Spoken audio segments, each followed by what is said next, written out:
ಎಲ್ಲರಿಗೂ ನಮಸ್ಕಾರ. ನಾನು ನಿಮ್ಮ ಸತೀಶ್ ಯೋಗ ವಿಜಯ್ ಭವ ಯೂಟ್ಯೂಬ್ ಚಾನಲ್ನಿಂದ. ಆತ್ಮೀಯ ಸ್ಪರ್ಧಾರ್ಥಿಗಳೇ, ಇವತ್ತಿನ ಈ ಕ್ಲಾಸಲ್ಲಿ ಭಾರತ ಸಂವಿಧಾನದ ಅತ್ಯಂತ ಪ್ರಮುಖ ಲಕ್ಷಣಗಳ ಬಗ್ಗೆ ಚರ್ಚೆ ಮಾಡ್ತಾ ಹೋಗೋಣ. ಭಾರತ ಸಂವಿಧಾನದ ಅತ್ಯಂತ ಪ್ರಮುಖ ಲಕ್ಷಣಗಳ ಬಗ್ಗೆ ಚರ್ಚೆ ಮಾಡೋದಕ್ಕಿಂತ ಪೂರ್ವದಲ್ಲಿ ಈ ಕಾನ್ಸೆಪ್ಟನ್ನು ನೀವು ಅರ್ಥ ಮಾಡ್ಕೊಳ್ಬೇಕಾದ್ರೆ ಕೆಲವೊಂದು ಬೇಸಿಕ್ ವಿಚಾರಗಳು ನಿಮಗೆ ಕ್ಲಿಯರ್ ಆಗಲೇಬೇಕು.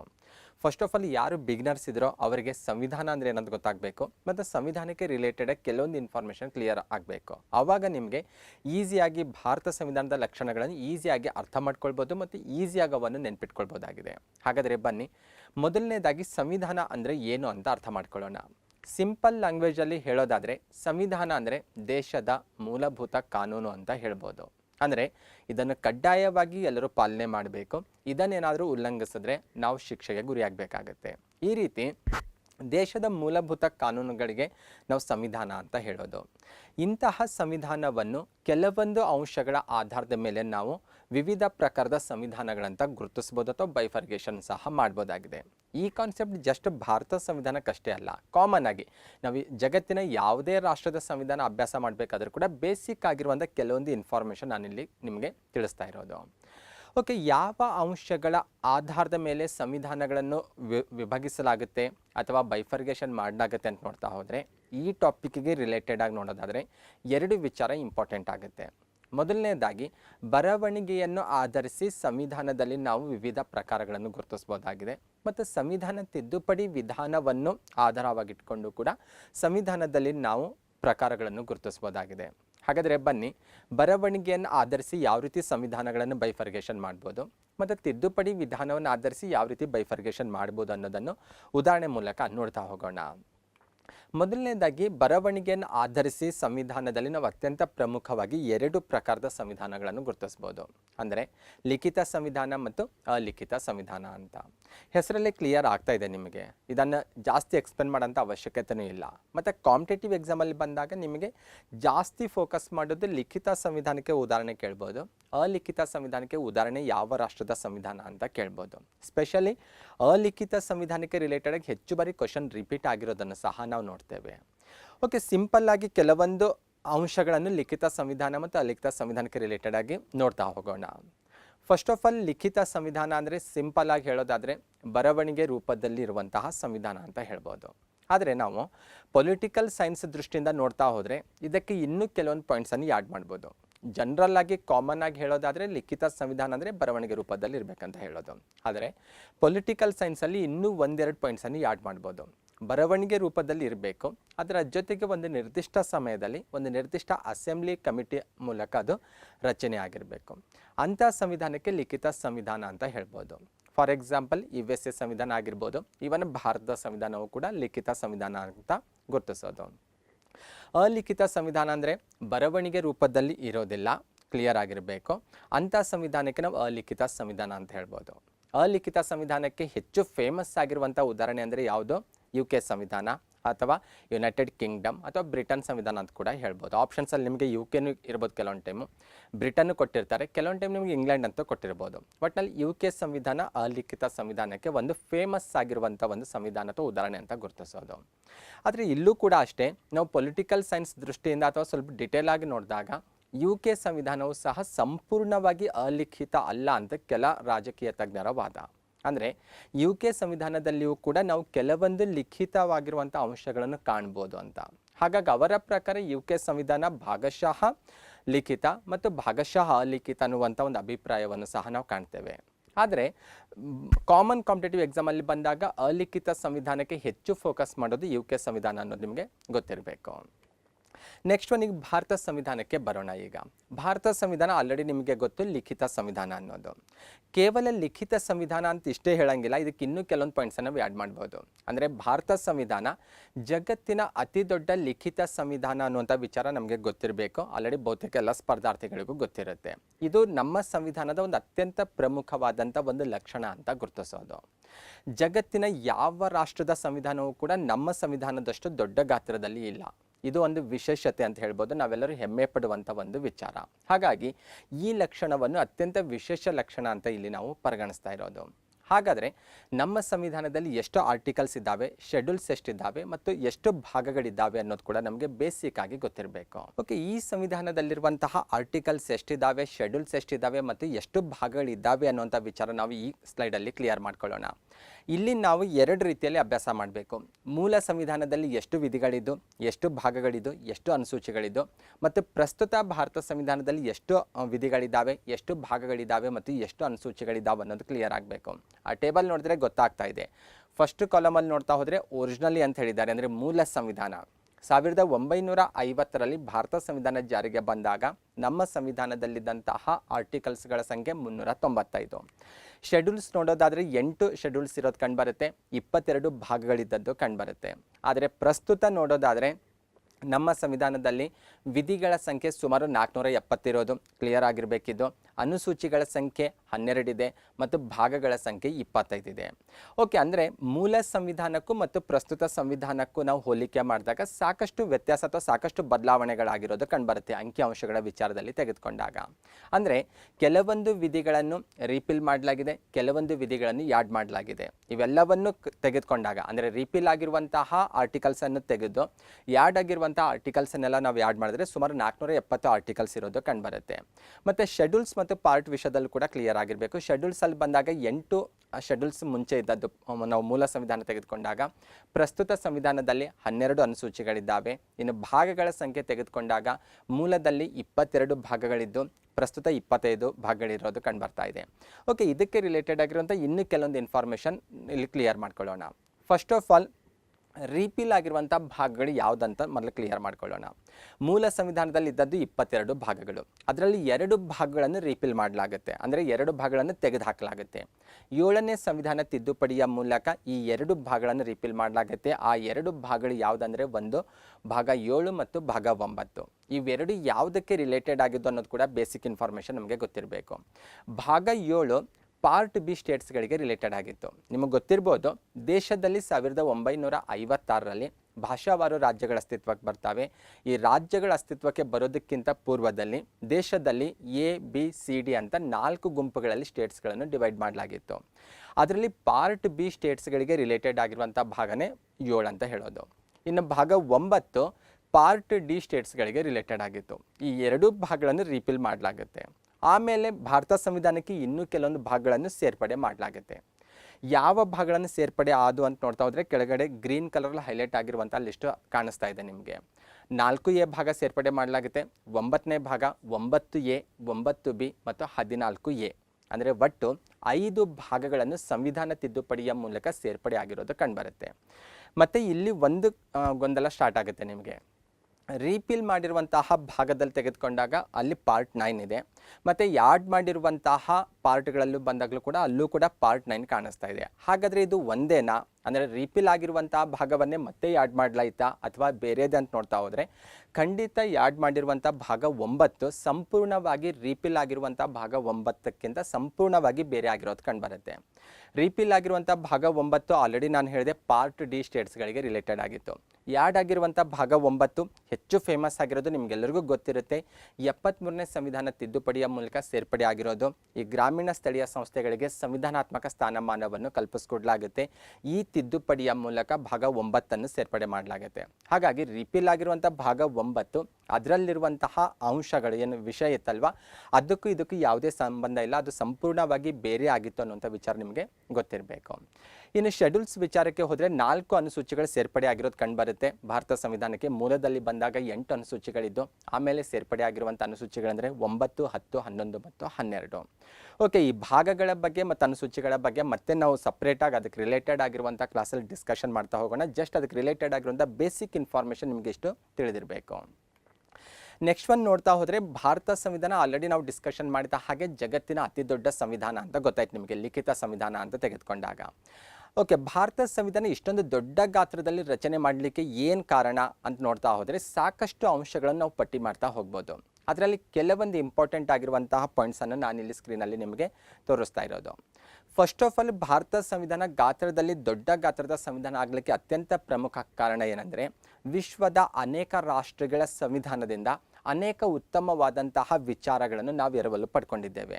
ಈ ಕಾರಣಕ್ಕಾಗಿ ನಮ್ಮ ಸಂವಿಧಾನ ಗಾತ್ರದಲ್ಲಿ ದೊಡ್ಡದಾಯಿತು ಅಂತ ನಾವು ಗುರುತಿಸ್ಬೋದಾಗಿದೆ. ಅಷ್ಟೇ ಅಲ್ಲ, 1935 ಭಾರತ ಸರ್ಕಾರ ಕಾಯ್ದೆಯಲ್ಲೂ ಕೂಡ ಸಾಕಷ್ಟು ವಿಚಾರಗಳನ್ನು ನಾವು ನಮ್ಮ ಸಂವಿಧಾನಕ್ಕೆ ಸೇರ್ಪಡೆ ಮಾಡ್ಕೊಂಡಿದ್ದೇವೆ ಅಥವಾ ಎರವಲು ಪಡ್ಕೊಂಡಿರೋದು ಕಂಡುಬರುತ್ತೆ. ಈ ಕಾರಣಕ್ಕಾಗಿಯೂ ಕೂಡ ಭಾರತ ಸಂವಿಧಾನದ ಗಾತ್ರ ದೊಡ್ಡದಾಯಿತು ಅಂತ ಗುರುತಿಸಲಾಗುತ್ತೆ. ಅಷ್ಟೇ ಅಲ್ಲ, ಕೇಂದ್ರ ಮತ್ತು ರಾಜ್ಯ ಸರ್ಕಾರಗಳ ಮಧ್ಯದಲ್ಲಿ ಉಂಟಾಗುವಂತಹ ಘರ್ಷಣೆಗಳು ಅಥವಾ ಏನು ಸಂಘರ್ಷಗಳಿದ್ದಾವಲ್ವ, ಇವುಗಳನ್ನು ತಪ್ಪಿಸಲು ಕೂಡ ಈ ಕೇಂದ್ರ ರಾಜ್ಯ ಸರ್ಕಾರಕ್ಕೆ ರಿಲೇಟೆಡ್ ಆಗಿರುವಂತಹ ಇನ್ಫಾರ್ಮೇಷನ್ ಆಗಿರ್ಬೋದು, ಕೇಂದ್ರ ಮತ್ತು ರಾಜ್ಯ ಸರ್ಕಾರಗಳ ನಡುವಿನ ಸಂಬಂಧಗಳಿಗೆ ರಿಲೇಟೆಡ್ ಆಗಿರುವಂಥ ಇನ್ಫಾರ್ಮೇಷನನ್ನು ಸಾಕಷ್ಟು ವಿಸ್ತೃತವಾಗಿ ಎಕ್ಸ್ಪ್ಲೇನ್ ಮಾಡಲಾಗಿದೆ ನಮ್ಮ ಸಂವಿಧಾನದಲ್ಲಿ. ಹಾಗಾಗಿಯೂ ಕೂಡ ನಮ್ಮ ಸಂವಿಧಾನದ ಗಾತ್ರ ಹೆಚ್ಚಾಗಿದೆ ಅಂತ ಗುರುತಿಸಲಾಗುತ್ತೆ. ಅಷ್ಟೇ ಅಲ್ಲ, ಇಡೀ ದೇಶಕ್ಕೆ ನಮ್ಮ ದೇಶದಲ್ಲಿ ಬಂದಾಗ ಇಡೀ ದೇಶಕ್ಕೆ ಒಂದೇ ಸಂವಿಧಾನ ಇರೋದು ಕಂಡುಬರುತ್ತೆ. ಈ ಅಮೆರಿಕ ಅಂತ ದೇಶಕ್ಕೆ ಹೋದರೆ, ನಾವು US ಅಂತ ಏನು ಕರಿತೇವಲ್ವ, US ಹೋದರೆ ಅಲ್ಲಿ ನೋಡಿದ್ರೆ ದೇಶಕ್ಕೆ ಒಂದು ಸಂವಿಧಾನ ಇದೆ, ಪ್ರತಿ ರಾಜ್ಯಕ್ಕೂ ಒಂದು ಪ್ರತ್ಯೇಕವಾದ ಸಂವಿಧಾನ ಇರೋದು ಕಂಡುಬರುತ್ತೆ. ಹಾಗಾಗಿ ಅಮೆರಿಕ ಸಂವಿಧಾನ ಜಗತ್ತಿನ ಅತ್ಯಂತ ಚಿಕ್ಕ ಲಿಖಿತ ಸಂವಿಧಾನಗಳಲ್ಲಿ ಗುರುತಿಸೋದು, ಅದು ಒಂದು ಮೇಜರ್ ಕಾರಣ ಆ ಸಂವಿಧಾನ ಚಿಕ್ಕ ಗಾತ್ರದ ಸಂವಿಧಾನ ಆಗಲಿಕ್ಕೆ. ಆದರೆ ನಮ್ಮ ದೇಶದಲ್ಲಿ ಹಾಗಿಲ್ಲ. ಇಡೀ ದೇಶಕ್ಕೂ ಮತ್ತು ರಾಜ್ಯ ಸರ್ಕಾರಗಳಿಗೂ ರಿಲೇಟೆಡ್ ಆಗಿ ಬಂದಾಗ ಒಂದೇ ಒಂದು ಸಂವಿಧಾನ ಇರೋದ್ರಿಂದ ಎಲ್ಲ ಇನ್ಫಾರ್ಮೇಷನ್ ಅದೇ ಸಂವಿಧಾನದಲ್ಲಿ ಎಕ್ಸ್ಪ್ಲೇನ್ ಮಾಡಲಾಗಿದೆ.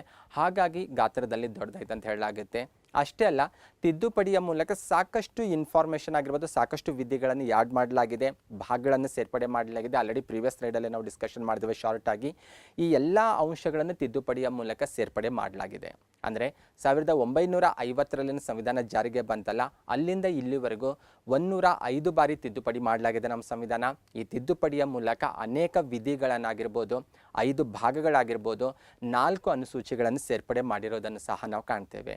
ಸ್ಪೆಷಲಿ ಕೆಲವೊಂದು ತಿದ್ದುಪಡಿಗಳ ಸಂಖ್ಯೆ ನಿಮಗೆ ಕಾಣಿಸ್ತಾ ಇದೆ ಸ್ಕ್ರೀನಲ್ಲಿ. 42 ಆಗಿರ್ಬೋದು, 44, 73, 74, 97 ಹೆಚ್ಚು ಇಂಪಾರ್ಟೆಂಟು ಮತ್ತು ಬಹಳ ದೊಡ್ಡ ಗಾತ್ರದ ತಿದ್ದುಪಡಿ ಅಂತ ಹೇಳ್ಬೋದು ಇವನ್ನು.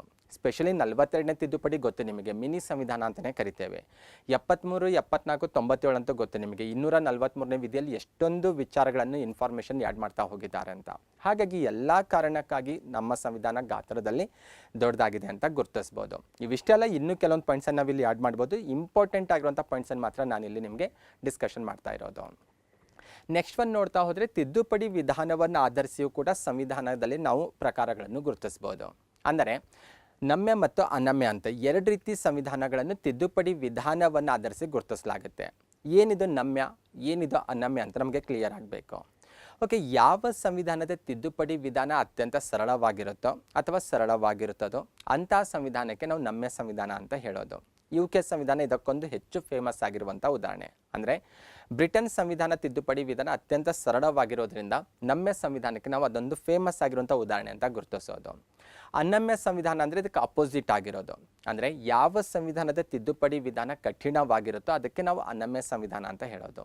ಹೆಚ್ಚು ಫೇಮಸ್ ಆಗಿರೋದಂದರೆ USA ಸಂವಿಧಾನ ಅನಮ್ಯಕ್ಕೆ ಹೆಚ್ಚು ಫೇಮಸ್ ಆಗಿರೋದು ಮತ್ತು ಕಾಂಪಿಟೇಟಿವ್ ಎಕ್ಸಾಮಲ್ಲಿ ಕೂಡ ಹೆಚ್ಚು ಬಾರಿ ಕ್ವಶನ್ ರಿಪೀಟ್ ಆಗಿರೋದು ನಾವು ಕಾಣ್ತೇವೆ. ಓಕೆ, ಈಗ ಭಾರತ ಸಂವಿಧಾನದ ವಿಚಾರಕ್ಕೆ ಬರೋಣ. ಭಾರತ ಸಂವಿಧಾನ ನಮ್ಯನ ಅನಮ್ಯನ ಅಂತ ಕ್ವಶನ್ ಬಂದರೆ ನಾವೀಗ ಯಾವುದನ್ನು ಗುರುತಿಸಬೇಕು? ಲಿಖಿತ ಅಲಿಖಿತ ಅಂತ ಬಂದಾಗ ನಮಗೆ ಗೊತ್ತು ಆಲ್ರೆಡಿ, ನಾವು ಲಿಖಿತ ಸಂವಿಧಾನ ಅಂತ ಹೇಳ್ತೇವೆ. ನಮ್ಯ ಮತ್ತು ಅನಮ್ಯನ ಅಂತ ಬಂದಾಗ ಇದಕ್ಕೆ ನಾವು ಕ್ಲಿಯರಾಗಿ ಆನ್ಸರ್ ಮಾಡಬೇಕಾಗಿರೋದು, ಭಾರತ ಸಂವಿಧಾನ ಸಂಪೂರ್ಣವಾಗಿ ನಮ್ಯನೂ ಅಲ್ಲ, ಸಂಪೂರ್ಣವಾಗಿ ಅನಮ್ಯನೂ ಅಲ್ಲ, ಇದು ಇವೆರಡರ ಮಿಶ್ರಣ ಅಂತ ಗುರುತಿಸ್ಬೋದು. ನಮ್ಯ ಮತ್ತು ಅನಮ್ಯಗಳ ಮಿಶ್ರಣ ಅಂತಾದರೂ ಹೇಳ್ಬೋದು, ಭಾಗಶಃ ನಮ್ಯ ಭಾಗಶಃ ಅನಮ್ಯ ಅಂತಾದರೂ ಹೇಳ್ಬೋದು.